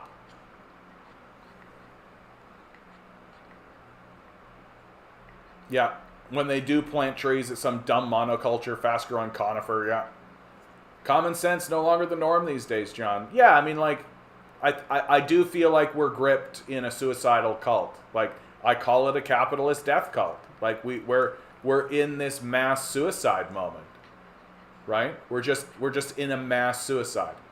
That's what we're doing here, right? Like, when I get to be old and like 20, 30-year-olds start actually talking to me, like, about how it went and why didn't we stop this apocalypse and all this kind of stuff. This is what I'm going to be talking about. That we were caught in the grips of a mass hysteria that was led us to suicide. Like, we want to die. There's just no other explanation that makes any sense whatsoever. That we are fundamentally having a conversation between life and death, and we are choosing death. We want it. It seems built into our psyche that we crave it, we long for it, and we refuse to stand up and fight for life.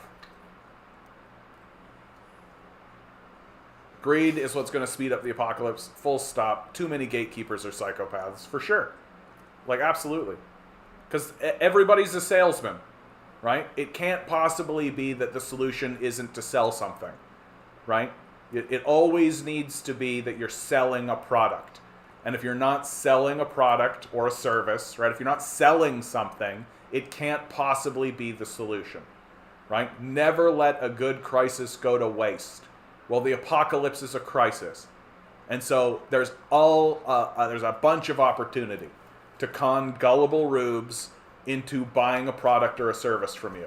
That is not a solution, but it doesn't matter. You can literally sell these gullible morons a digital picture of a fart. Literally. You can sell these gullible rubes a digital picture of a monkey picking a shit out of its ass and say, oh, you own it, so it's special and has meaning somehow. And people do it. For sure, you can exploit people's fear and desperation and anxiety and depression and say, hey, there's this technology that doesn't yet exist, but if you give me money now, it'll exist in the future, right? It's the same ethos that has people buying products from infomercials at 3 a.m. My life's going to be really different now that I got this slap chop that doesn't fucking work. My life's going to be super different now that I got this device that lets me do ab crunches, right? Yeah, life's going to be so much better now that I've got this piece of junk that doesn't do the thing it promised to do in the first place. People buy that shit all the time. And it's the exact same ethos now, right? Save the planet. If you give us $100, we'll take 1 cent of that and use it to plant a tree somewhere. Like, it's this absurdist society that we should cleanse with Dadaism. Like, there's nothing valid here. There's nothing. It's all childish bullshit. It's all childish bullshit. And it's time for us to grow up. And how do we stop them? Surround the halls of power. There's nothing else for us to do. There's nothing else for us to do. Nothing else is going to work. Literally nothing else is going to work. They don't care. They don't give a shit. The lesson we should learn from the Freedom Convoy is that if we shut down critical infrastructure, they will respond.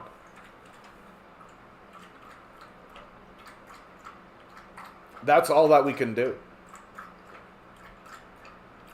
Banning individual texts and stuff like that is upside down thinking in my books. You got to stop at the source. I don't like those simple solutions. They're not real. What are you talking about? Of course they're real. Like grounding jets, grounding these sort of things, of course they're real. Are they the final solution? Of course not. But the fact that we're not doing these easy things that can be done today tells you everything you need to know. We're not serious about this issue. Right? Are there other things that should be done? Of course. Right? The law and enforcement of that stuff would be abused easily. I don't see it possibly working in reality. What are you talking about? Don't shoot rockets. We can see them. What are you talking about? I hate the phrase common sense. There's no such thing as common sense because no one actually agrees what is common sense. Yeah, it's often used as a way to dismiss people, sure. No, there's very basic things that we can do. And we're not even doing those things. Right? Like if you have other solutions that you have in mind, you go ahead and I'll support you. But there are other extremely basic things that we can do. And I don't buy this argument that we can't. Like I just don't buy it. Of course we can. We can go to fucking Taylor Swift and say if you get on your private jet and fire it up and go to Los Angeles or your little party or whatever, we'll take you and put you in prison. Of course we can. Of course we can. Like I don't know. Like are we so gulled? Are we so subservient to do we think that they're gods? They're just fucking people, right? Like we put R. Kelly in prison. We can fucking incarcerate Taylor Swift. What's the problem? Gas prices up 10 cents a liter by Saturday. Yeah, gullible rubes will still take it and go to their capitalist jobs. I mean, it's not just gullibility though, right? Like people are enslaved to the system, right? People feel like they have to go to work. They have to, right? And they do, because that's the way the system works. Food and shelter are withheld from them. Food and shelter are withheld from people unless they participate in this death cult. And like, I suggest that we stop participating as best as we can. But the true reality is that until we actually erect systems that can actually support people, right, we're never going to actually get anywhere. You love your slap chop. Well, every time I've seen a slap chop used, all of the stuff just gets caught in the blades. It doesn't actually stay. So I'm glad that's your experience. Toilet golf, buy this plastic junk, how to play golf while you shit. Exactly, dude. Exactly. We can simply stop doing things like high-speed train and develop public transport. Like, those are more complex solutions. But like, the very fact that we can't even get high-speed rail or like public transport that is decent in this country basically tells you everything you need to know. Like, we're an unserious people, being as unserious as we can be. Speaking of unserious, I've got a playful pug. Oh goodness, Milo, I know, right? I know. We all want to play. We all want to have fun.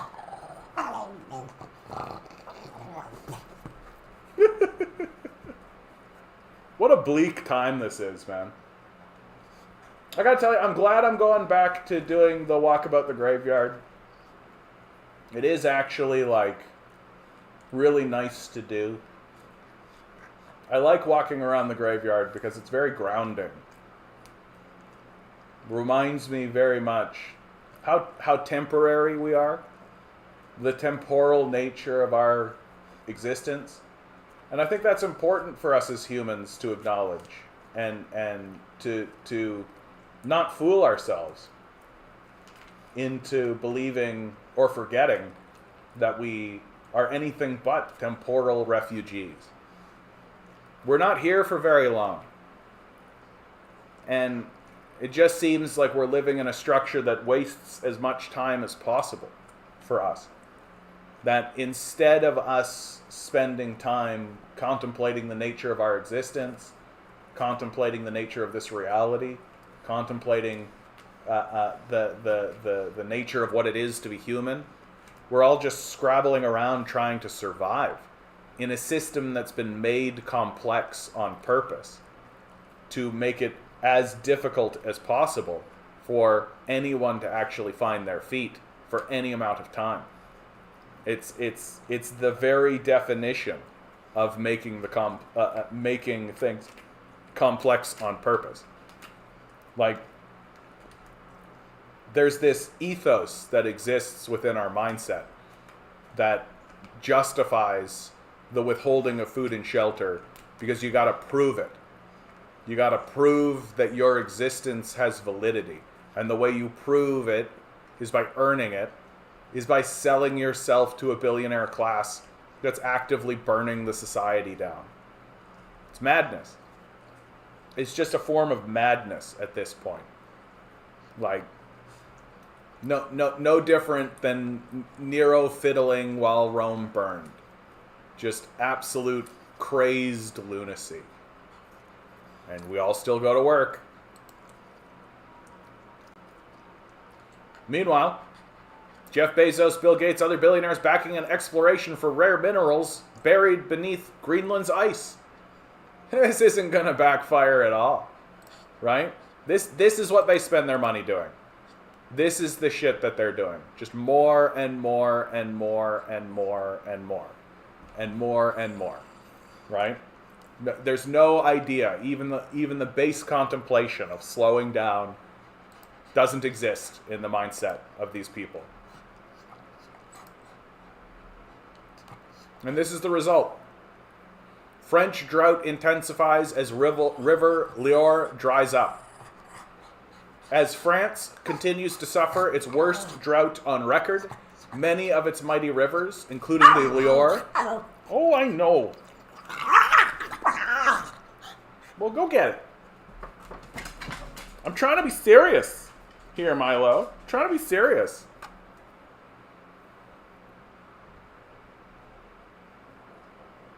Hey, Mystic, how you doing?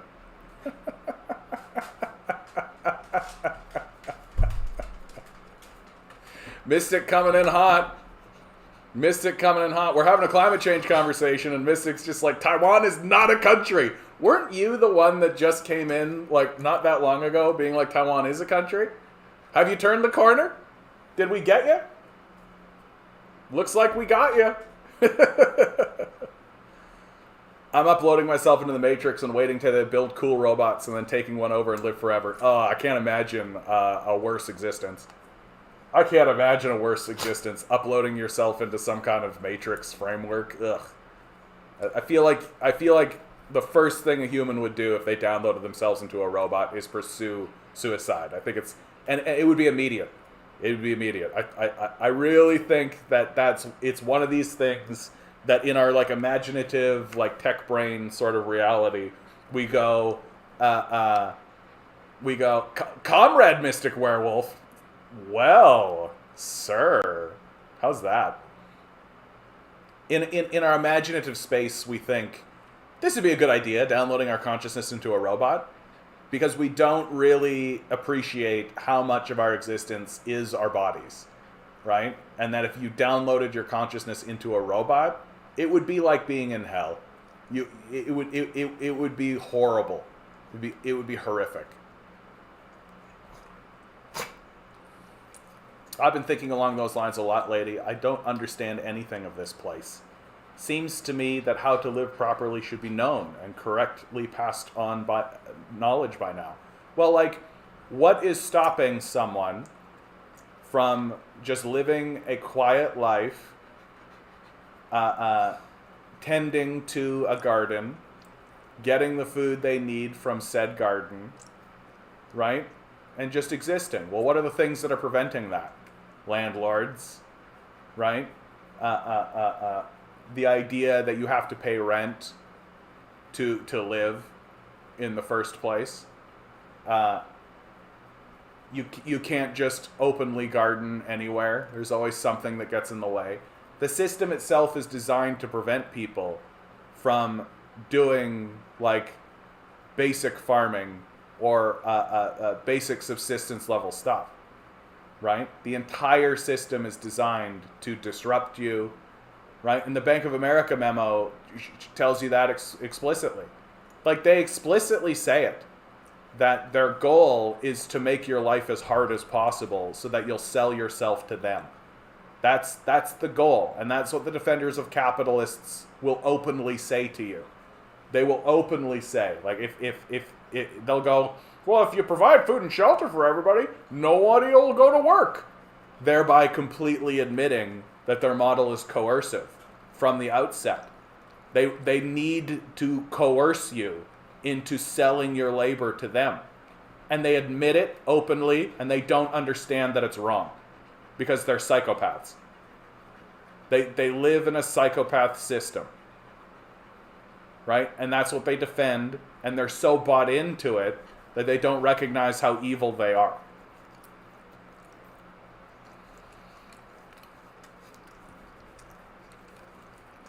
Well, it's kind of like the Cybermen from Doctor Who, where they have to disconnect the human emotion and think just like a machine. Yeah, it's horrible. I just think it's horrible. Yeah, that drought would never happen in China. I mean, droughts definitely happen in China. And, like, climate change is actually a big, big problem for the Chinese. Like, the climate change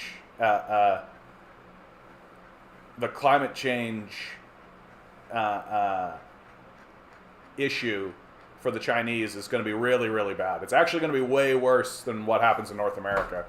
Like, China has sections of its society that there's an effect that they're worried about called the wet bulb effect, which basically I think it's that it raises the humidity to such a level that humans literally can't breathe. Like the air becomes so thick that you literally are incapable of breathing the air, and they're very concerned about it, and they're right to be concerned. Yeah, freedom is dangerous. I mean, it depends on what you're talking about. This is the problem with the phrase or the word freedom. Like, what's freedom? Right? Like, what freedom to do what? That's the real question. Freedom to do what? Freedom to achieve what? Freedom to because when you talk to libertarian types, right, to right-wing types, what they mean is freedom to enslave others. That's what they mean, right? I should have the freedom to enslave others. You should have the freedom to sell yourself into slavery. That's the type of freedom that's being discussed. I would argue that true freedom is the freedom to pursue your interests and the freedom to pursue your meaning and your purpose in this reality. That creating egalitarian systems that provide the basics, right? I include, like, why do we tolerate the idea of a state or a nation? It's because the idea of security. Well, I include food and shelter as part of that. That we should live in a secure and safe environment. That it is for everyone's benefit that everyone has access to food and shelter, and thereby is secure. Right? And until we actually have a society where food and shelter are built into the very nature of the system, then we can never be truly free. Right? Yeah, libertarians, conservatives who just want to smoke pot. Yeah, seems right. Right? Seems right. That, like, the basic conservative ethos that food and shelter should be withheld from people unless they prove to me, the capitalist, should be, is well entrenched and well maintained. Milo, you're fine, dude. You're fine. Jeez. Would I get rid of borders? Like, I mean, could I wave a wand and, like, magically make a thing happen? I think borders are a double-edged sword. There are pluses and minuses, right? Knock knock, who's there? And like on the one hand, I do think that it is important for people to simply state that I think that the people who live in the area, like the geographic area, have the right to decide what happens in that area. Just how I believe that it's people who actually work in the establishments that they work in should be the ones who decide what happens within it. Right? Knock knock, Taiwan. Taiwan who? Oh man, this is gonna be so lame, dude. This is gonna be so lame, comrade, Mystic. I know it's gonna be lame, dude.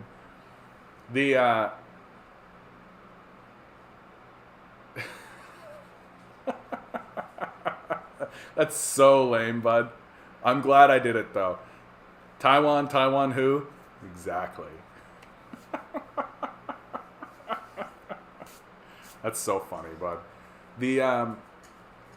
So I think the borders are useful because it allows, it's just a statement that, like, within this area, the people who live here are able to pass law and edicts for themselves and are able to actually make decisions about how they want to live within this border, right? So that seems fine, right? And I think that that's reasonable. Where it becomes an issue, of course, is that borders get used as a way to exclude people. That, like, migration patterns don't care about your borders, right? Migration patterns don't care about your borders. That people are going to cross borders all the time. And so, like, then you get stupid things like the border at the U.S.-Mexico, like where they're building a wall and all this kind of dumb fuck shit. Like, it's as stupid as it gets, right? And we got to keep those illegals out and all this stuff. Like, that's completely nonsense, right? It's taking the idea of a border to a level that supersedes basic human activity, right? That, like, humans move about and they don't care about your border crossings, right? What about giving indigenous people full control of the country? Oh man, I mean, good luck. Good luck. Like that would be you'd never do it. Like it'd never fly with the populace, right? That more likely the situation that would happen is that land would be ceded to indigenous populations, much like what happened in Oklahoma, right? That like indigenous treaty rights would actually be upheld, and that land would be given back to the indigenous population. That's more likely, even though that itself is quite unlikely given our current configuration.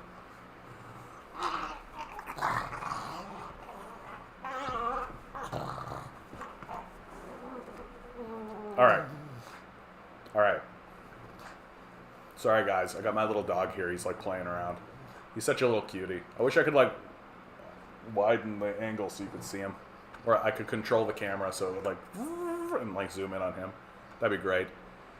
Yeah, giving the indigenous population full control of the country. I mean, I don't even know how we would begin doing that, right? Like that would be quite an endeavor, and one that would be really strongly fought against by huge sections of the populace. Would be against that idea, and like against that idea to the point of like picking up guns and fighting, right? Like they would for sure fight back against that.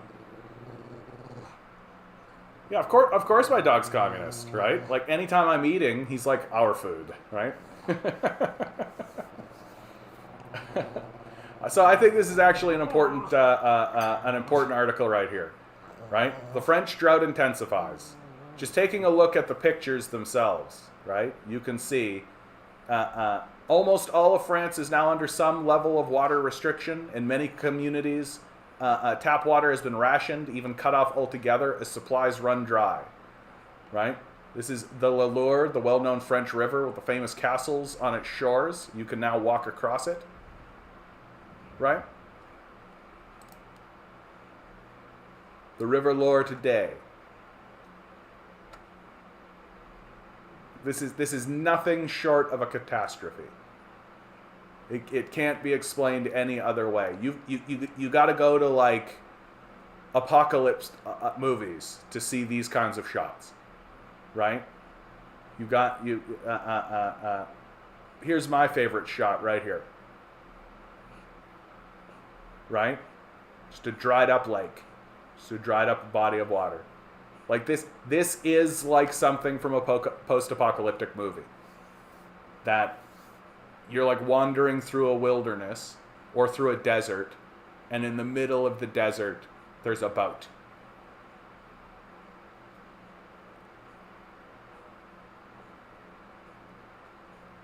I can't help but read the side there. Yeah, French doctors advise be more Spanish. Yeah. Underneath this, there's a second article, and it's just French doctors trying to influence the political class to adopt Spanish regulation. That's all. So it's just like a clickbaity article. We should send... What's going on there, Mystic Man? I feel like you're becoming a parody of communism right now. We should send those nasty droughts to re-education camps? What? No, dude. Like, climate change is an extremely serious issue. That, like... This is an apocalypse. Like, that's the truth. This is an apocalypse. And it's going to get extremely serious. Extremely quickly. Like, extremely quickly. The famines are going to be the worst part. I say that all the time. The famines are going to be the worst part. Like, we're not prepared as a people to deal with the famines that are coming. Like, not only are we not prepared in terms of our infrastructure, we're not prepared in terms of our mental capacity to handle it. Like, there's going to be an extreme breakdown. Like, take a look at the extreme breakdown that happened just from COVID, right? Take a look at what occurred over COVID and during that period of time, and the breakdown of supply chains, and the breakdown of public trust, the breakdown of community, the solidification of more and more fascism, right? The solidification of more and more of this kind of stuff. Like, that's going to become even more heightened, and even more serious during a period of famine, which we are 100% facing. Like 100%. You don't get this kind of situation. You don't get these sorts of droughts without famine following close behind. And it's going to get worse. It's going to get worse fast, much faster. And we are a very childish culture that's simply not prepared to deal with it and to act like adults during this period of time.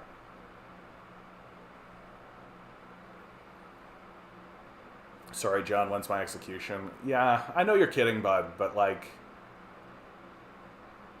I hear that shit a lot, right? I hear that shit a lot. And the people that say it to me are not kidding. And like, these images making me fucking horny for the apocalypse.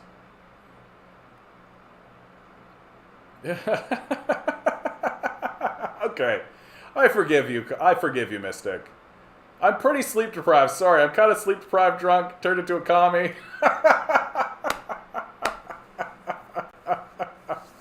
Okay. Oh, I needed the laugh. That's good. I've been there. I've definitely been there where I've just been like up for like way too long and I'm like kind of giddy and stupid and making silly decisions. Yeah, I can appreciate that, bud. I can appreciate that. This is the picture that really gets me, dude. This is the picture that haunts me. Like, I feel like I'm gonna open this image and bookmark it because this is the picture that haunts me. When I'm sleep deprived, I turn into a batshit fascist. Oh shit. DM just goes exactly the other way. Alright. I kind of do want to talk about that, but I kind of don't at the same time. Yeah, oh, first of all, ad break, bibbidi bobbidi, ad break. Sorry about that. This is ICU physician. Ford government is gaslighting healthcare workers. So as the Ford government, social credit plus 1,000, perfect. You know what, man? I'm just gonna keep talking about climate change. It's the thing I really want to talk about. I've got like these smattering of articles. Ford government gaslighting healthcare workers. Like, we know, right? We know. Satellite imagery shows Antarctic ice shelf crumbling faster than thought.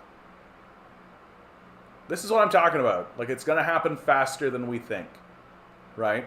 Like, that we're trying to play a game of conservatism. The Earth is not conservative, right? The Earth is the opposite of conservative. Adapt or die, right? Adapt or die. Very straightforwardly. That's why conservatism has become a dangerous ethos. Because if you're in a period where you need adaptation, you need change, the Earth itself is telling you adapt or die. The basis of evolution is adapt or die. There are people walking around saying keep things the same. That makes it a dangerous ethos.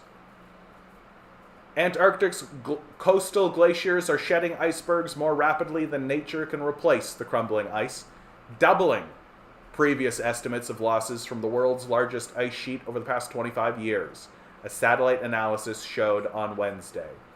The first of its kind study, led by researchers at NASA's Jet Propulsion Laboratory near Los Angeles, was published in the journal Nature, raises new questions and concerns about how fast climate change is weakening Antarctica's floating ice shelves and accelerating the rise of global sea levels.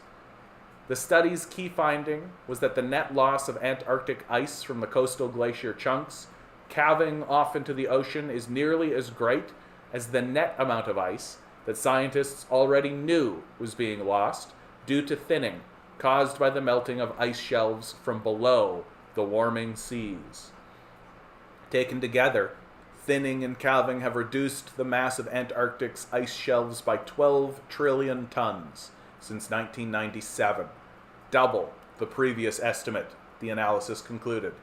The net loss of the continent's ice sheet from calving alone in the past quarter century spans nearly 37,000 square kilometers, an area almost the size of Switzerland, according to JPL scientist Chad Green, the study's lead author. Antarctica is crumbling at the edges, Green said in a NASA announcement of the findings, and when ice shelves dwindle and weaken, the continent's massive glaciers tend to speed up and increase the rate of global sea level rise. The consequences could be enormous. Antarctica holds 88% of the sea level potential of all the world's ice, he said. Ice shelves, permanent floating sheets of frozen water attached to land, take thousands of years to form and act like buttresses, holding back glaciers that would otherwise easily slide off into the ocean, causing seas to rise. When ice shelves are stable, the long-term natural cycle of calving and regrowth keeps their size fairly constant. In recent decades, though, warming oceans have weakened the shelves from underneath, a phenomenon previously documented by satellite altimeters measuring the changing height of ice and showing losses averaging 149 million tons a year from 2002 to 2020, according to NASA. Imagery from space. For their analysis, Green's team synthesized satellite imagery from visible, thermal, infrared, and radar wavelengths to chart glacial flow and calving since 1997 more accurately than ever, over 30,000 miles of Antarctic coastline. The losses measured from calving outpaced natural ice shelf replenishment so greatly that researchers found it unlikely Antarctica can return to pre-2000 glacier levels by the end of this century. The accelerated glacial calving, like ice thinning, was most pronounced in West Antarctica, an area hit harder by warming ocean currents.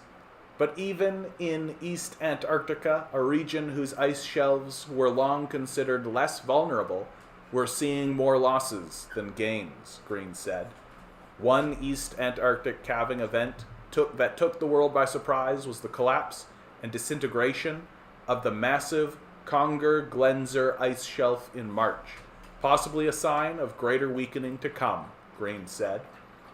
Eric Wolf, a Royal Society research professor at the University of Cambridge, pointed to the study's analysis of how the East Antarctic ice sheet behaved during the warm periods of the past and models for what may happen in the future. The good news is that if we keep up to the 2 degrees of global warming that the Paris Agreement promises, the sea level rise due to the East Antarctic ice sheet should be modest, Wolf wrote in a commentary on the JPL study. Failure to curb greenhouse gas emissions, however, would risk contributing many meters of sea level rise over the next few centuries, he said.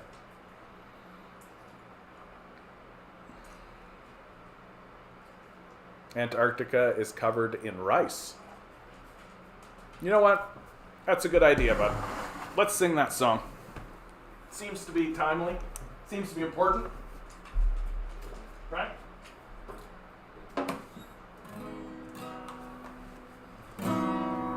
What am I doing? There it is.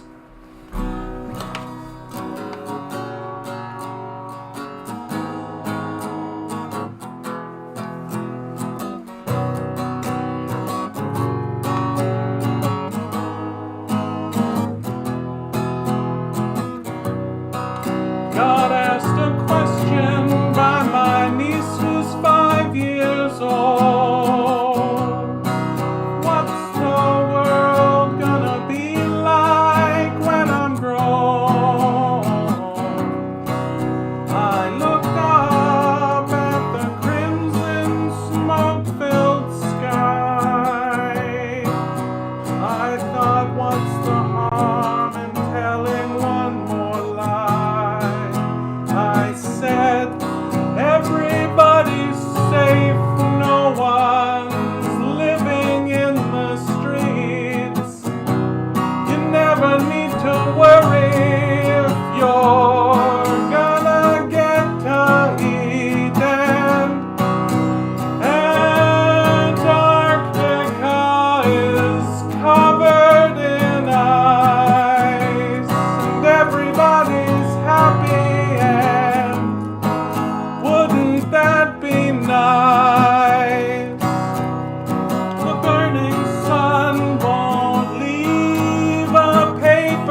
to Eden.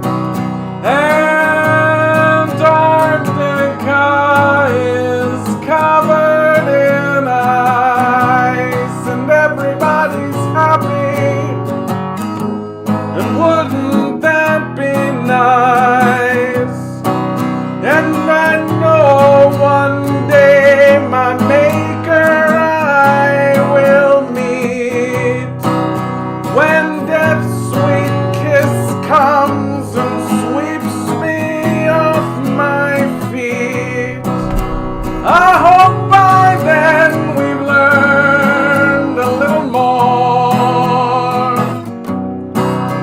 I'd like this place to be better than before, so everybody's safe, no one's sleeping in the streets. You never need to worry if you're gonna get to Eden. Antarctica is covered in ice, and everybody's happy. And wouldn't that be nice when everybody's safe, no one's living in the streets? You never need to worry if you're gonna get to Eden.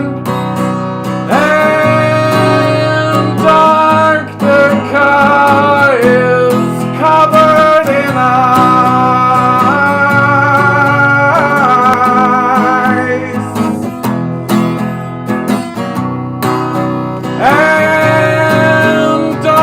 Antarctica is covered in ice.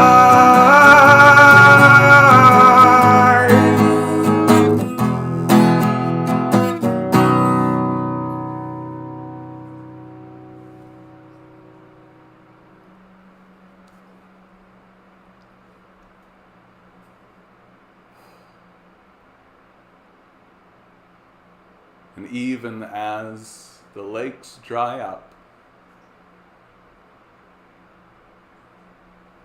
and even as the famines spread, and pestilence sweeps across the land,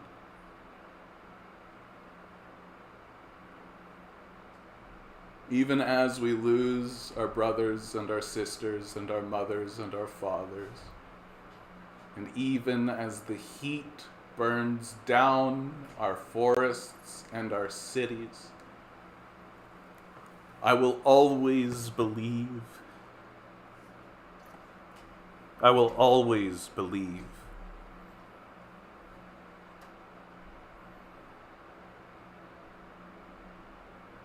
Because my belief is not rooted in the power of humanity.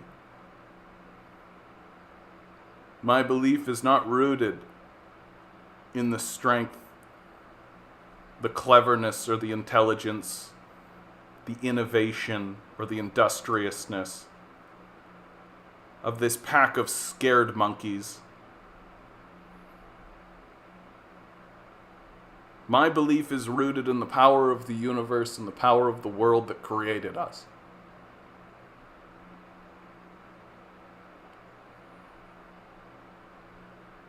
The earth created a garden before we were even here. It created us to live within that garden.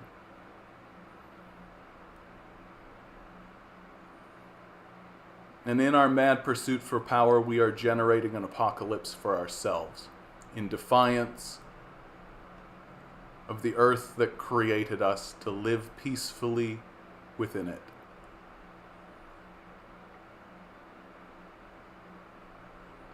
The earth is more than capable of healing itself. It's far more than capable.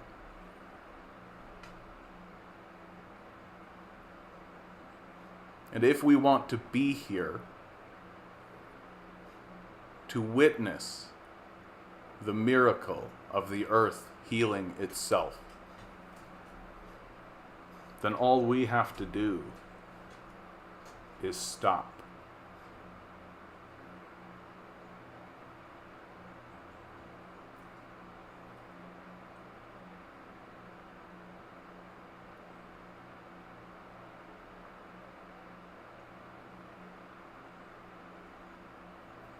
Mocked comes in with a 7. It's a 5, bud. Too bad for you. Good to see you, Mocked. Good to see you, bud. I thought we didn't meet those Paris agreements and we weren't close, or they got drastically changed or something. Yeah, who cares about the fucking Paris agreements? At this stage in the game, being involved with the Paris agreements is like the barest of bare minimums. It's like saying yes when someone says, "Are you a person capable of empathy or not?" That's all. That's all the Paris agreements amount to. Are you capable of being rational or not? Are you capable of being of looking at reality and understanding that reality exists? Are you delusional? Yes, no. Like, that's more or less what the Paris agreements are. So the idea that like the Paris agreements were always like they're non-binding, right? There's no punishment that follows with the Paris agreements.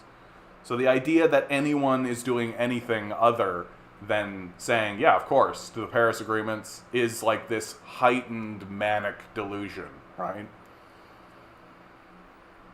Listening to songs while sleep deprived is amazing. Perfect. I got a stupid question. I got a stupid answer. Hey, what happened to the comrade, Mystic Werewolf? I'm offended. Not really. Really stupid, unnecessary question. Fantastic. But can you sing the Chinese national anthem, John, or Soviet Union anthem? No. I can't. That is a stupid question, Mystic, but I like it all the same. And Sandman said to Lucifer, "I am John." And Lucifer conceded in tight subterranean rage. Wow, that's probably the biggest compliment anybody's paid to me. Come on, John, admit you're Jesus Christ. Nah. Nah. Not even close. Not even close. I'll admit that Jesus Christ is one of my heroes, like one of the people or figures, if you prefer, that I look to. I mean, he's a revolutionary who fought against the power of the state and was crucified for it. So I hope to avoid crucifixion. That would not be pleasant. But that's very kind of you to say, Mystic. Very kind of you to say. Man. There is power in music, isn't there? There is power in music. Every time I play that song, it just kind of puts me in in something of like a Zen energy or a Zen state of some kind. I can't really explain it.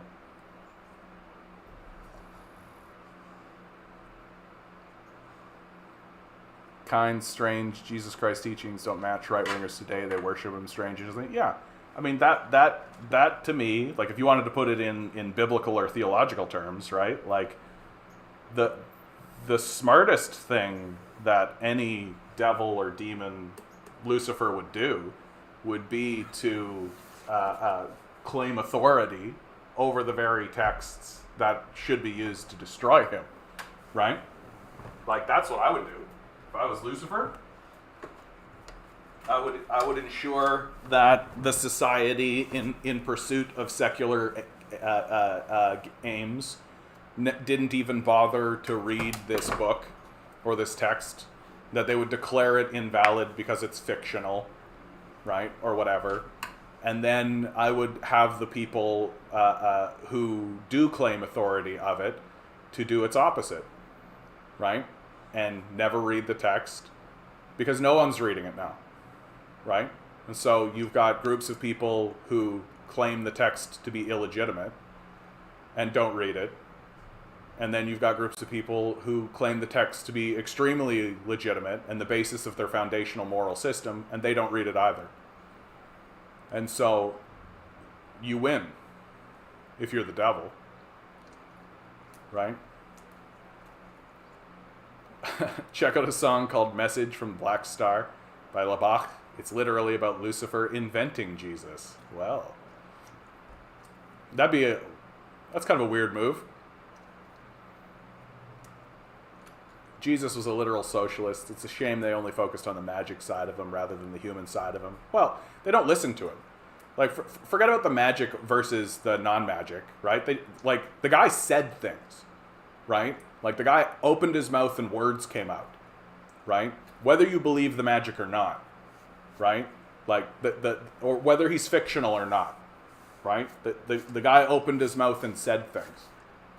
And if you are a modern-day Republican or a modern-day Christian, you pretend to be a Christian, so if you're, one of these poser Christians, right? Like, you don't care what this guy says. You're completely disinterested in it. Because, like, Christ says very straightforward shit that destroys this entire ethos, this worship of money, right?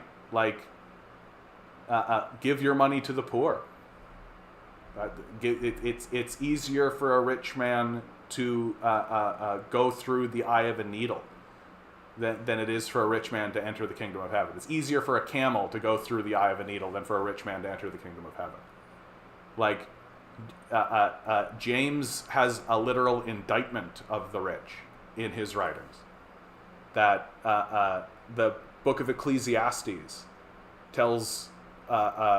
warns against accruing wealth because it doesn't actually mean anything. It doesn't fulfill anything, and it's actually quite destructive. Like, they don't read this book. That's why I tell people that the best thing for us to do, right? I don't care if you're an atheist. Like, I don't care. If you're like a hard-nosed, like, rugged atheist that's just like, all religious text is stupid and pointless and this is worthless. Well, it's the smartest thing for you to do during this period of Christian theocracy that we're about to go into, that we're like plowing towards. The best thing for you to do is to read the Bible, because the power structure is not going to listen to reason. It's not going to listen to rational thought. It's not going to listen to empathy or compassion. It's not going to listen to anything, right? It doesn't care about anything that's coming out of the secular society, right? What they might listen to, what they may listen to, is their own book. And the only way that you know what's inside of it is if you open it up and actually read it.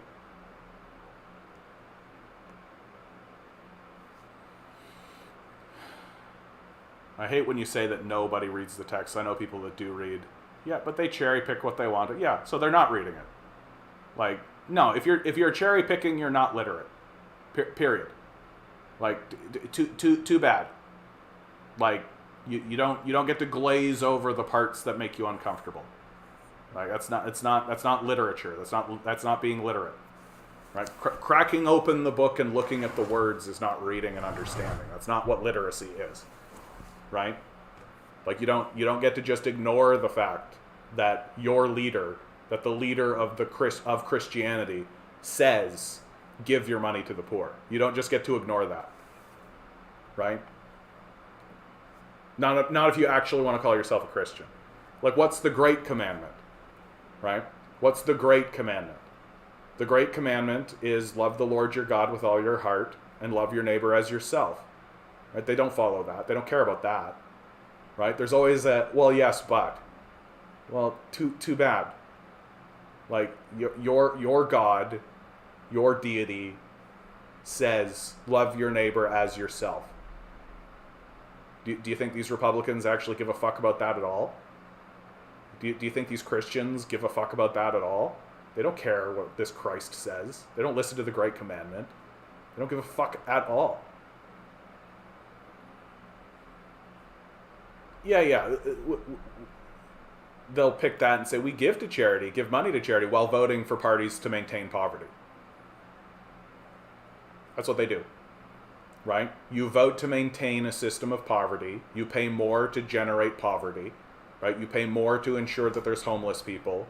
You pay more for this. And then you, like Pontius Pilate, wash your hands, right? Wash your hands of it.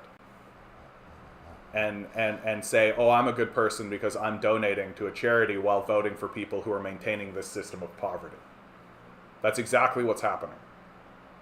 Like, don't it's total fucking fraudulent bullshit. You're asking for people to think that you're good because you're throwing tokens at a problem that you yourself are generating. Christians are frauds. No. Like, I know, Eric, that you call yourself a Christian, but like, I'm very scathing. Like, these Christians should come out into the streets. The fact that they're not in the streets tells you exactly what you need to know. They're not real Christians. I've never met a real Christian. And I come from people who call themselves Christian. I have no idea what these people think that they're doing is. Like, it's just a way for them to wank themselves, and for them to feel like I'm a better person because I hold on to a book I don't read. Right? Like, oh, I give to charity while voting to generate the poverty that I'm giving to charity to. Like, I'm maintaining systems of devastation and systems. I'm literally maintaining a death cult that I sacrifice most of my life to, in order to get these little Moloch dollars, right? These little sigils for the demon god Moloch. But who I really love is Jesus Christ, who tells me to do the exact opposite of everything I do. Like, this Christian apologencia, while they basically worship Nazism, is weird. Like, I wish that they were just honest. I think it would be better for everybody if they finally were just like, yeah, we don't care about Christ or God or any of that kind of stuff, right? Yeah, I was hungry and you fed me. I was naked and you clothed me. I was in prison and you visited me. Yeah. Like, I don't buy into these Christians at all. Like, I don't think there's a single priest, deacon, rabbi. I don't think there's an imam. I don't think there's anybody. I don't think there's a single religious leader that has credibility in this society. Not one. Because they take a look at Moloch and they bend the knee to it. It's exactly what happens.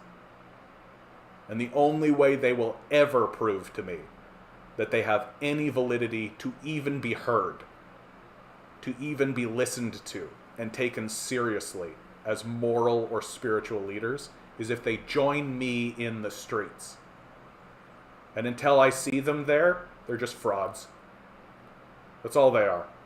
They're just frauds and liars who jerk themselves off because they do like a barbecue on Thursdays to throw a token at the people who they actively generate poverty for. Right? That's the system. Maintain. Yeah, there you go. So there's the one good Christian. There's the one good Christian. Maintain this. This is the grift. Right? Maintain the system of poverty generation. Pretend like you're a good person for trying to alleviate some of that poverty by having like a bake sale or something, or like a barbecue where you give them like a slab of meat once every Thursday, right? And then you use that to generate donations, right? So you get all the head-tilting liberals who go like, oh goodness, I want to help, I'm going to donate, right? So you take $10 from them, you take the $1 to run to run the little bake sale or whatever it is you're doing. You keep the $9, right? And then when it comes time to vote, you make sure you vote conservative or liberal, because you want those poor people. That's how they make their money. No, that's right. He's gone. And how did he go? Right?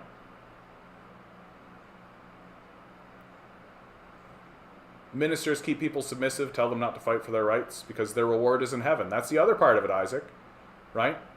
Oh, that's just how this is. Life's just like this. Right? Things will be so much better when we get to heaven. Right? Tell me again how this isn't a fucking death cult? Tell me again how that's not something a death cult would say or do? Do not fight for anything. Keep things as they are. This is normal. It's always like this. This is how you're supposed to live. Wait until you die and everything will be better when you go meet Jesus in heaven. Sounds like a death cult to me, right? And what with climate change coming in, sounds like a suicide death cult. I'm very unforgiving when it comes to Christianity and Christian ministers and all that kind of stuff. Like, I'm very scathing. Like, I don't think that they're serious people who should be listened to or tolerated, because I don't think they're seriously interested. I think that they're just happy to be priests. They're just happy to be there, right, with their little congregation and their little church, right? I don't think they give a fuck about Christ. Yeah, Antarctic ice 2024. No kidding, eh? No kidding. I can tell that this I'm writing again, and this character that I'm writing, I can tell that he's like slipping into my ethos more and more. He's a necromancer. And this whole thing that I did about Christianity, I'm just like, yep, that is exactly what he would say. That is exactly right. There is an Asian communist who are Christian anarchists who don't follow the Western Christian. Do they go to the streets? Are they in the streets? Like, for real, that's all I care about. I don't care about anything else. Like, that, to me, that's the only way that these people can validate themselves. Because everything I've seen from them is just generating poverty and then pretending to alleviate that poverty.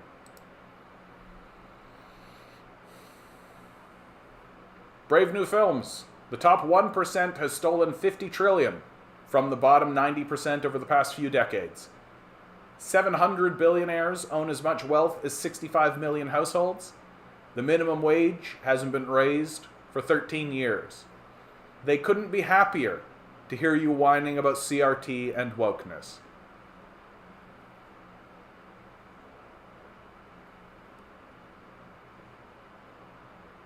I notice most people turn to Christianity because they fucked up their lives so bad that nobody would fucking talk to them. I mean, that's part of the grift, right? Like, judgment aside, like, the individual judgment aside, like, these Christian cults pick up desperate people, right? They pick up people who don't have anywhere else to go, right? And there is such a thing as in-grouping, right? Where people will espouse a value set of the in-group that they're in, not because they believe it, but because that keeps them in the in-group. And so it doesn't matter what these people are saying. It doesn't matter because their belief in it is not relevant. It's simply that the in-group believes it. And that's how cults maintain control.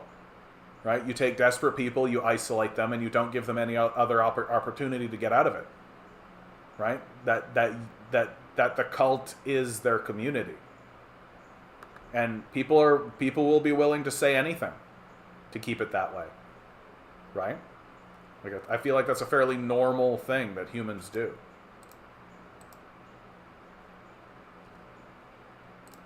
Washington steals over 80% of Syria's oil output per day. Isn't that fun? Isn't that fun? Right? We're going into Syria. Totally not a war, by the way. Yeah, totally not a war. We go into Syria. We're just stealing 80% of their oil output per day.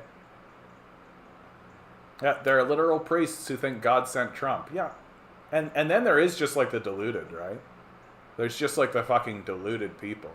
And there are like highly deluded people who are like, if all that's ever happened in your life is that you did everything you were told, and it's worked out now that you're in like this position of power where you're probably a pedophile if you're in the Catholic Church, right? And so you get to have sex with little girls and boys as much as you want, Like, yeah, you would think that you've got some kind of divine blessing or divine benefit, right?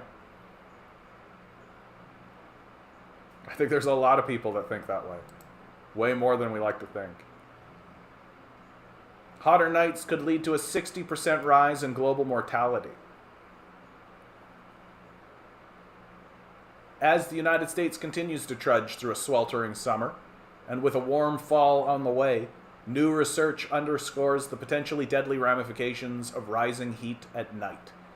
Published in the Lancet Planetary Health, data from Japan, South Korea, and China show hotter nighttime temperatures could lead to a 60% spike in mortality rates around the world by the end of the century. Previous research on the deadly effects of rising heat has typically focused on excessive daytime temperatures, while the risks of increasing temperature at night were frequently neglected, explained study co-author Yuquang Zhang of the University of North Carolina in a statement. Nighttime ambient heat can interrupt the normal physiology of sleep and subsequently lead to a host of complications, including immune system damage, chronic illness, and systemic inflammation, authors said. In urban areas, these outcomes might be exacerbated due to the urban heat island effect. Further, data show that by 2100s, total populations exposed to nighttime heat are projected to increase 4 to 8 times compared with the 2010s across the northern hemisphere. Researchers measured hot night excess in the 3 regions between 1980 and 2015 and modeled projections for the years 2016 through 2100. Different climate change scenarios were employed and measurements were controlled for the effects of daily mean temperatures. A total of 28 cities with varying climates were included in the models, along with the daily death records from local health agencies. By 2090, the average intensity of hot nights in these cities will nearly double, from around 69 degrees Fahrenheit to 103.5 degrees Fahrenheit. Severity of nighttime heat worsened even under a scenario where the goals of the Paris Agreement were met. Under the models, regions with the lowest average temperatures had the largest potential for warming. The occurrences of HNE are projected to occur more rapidly than the daily mean temperature changes, Zhang continued. The frequency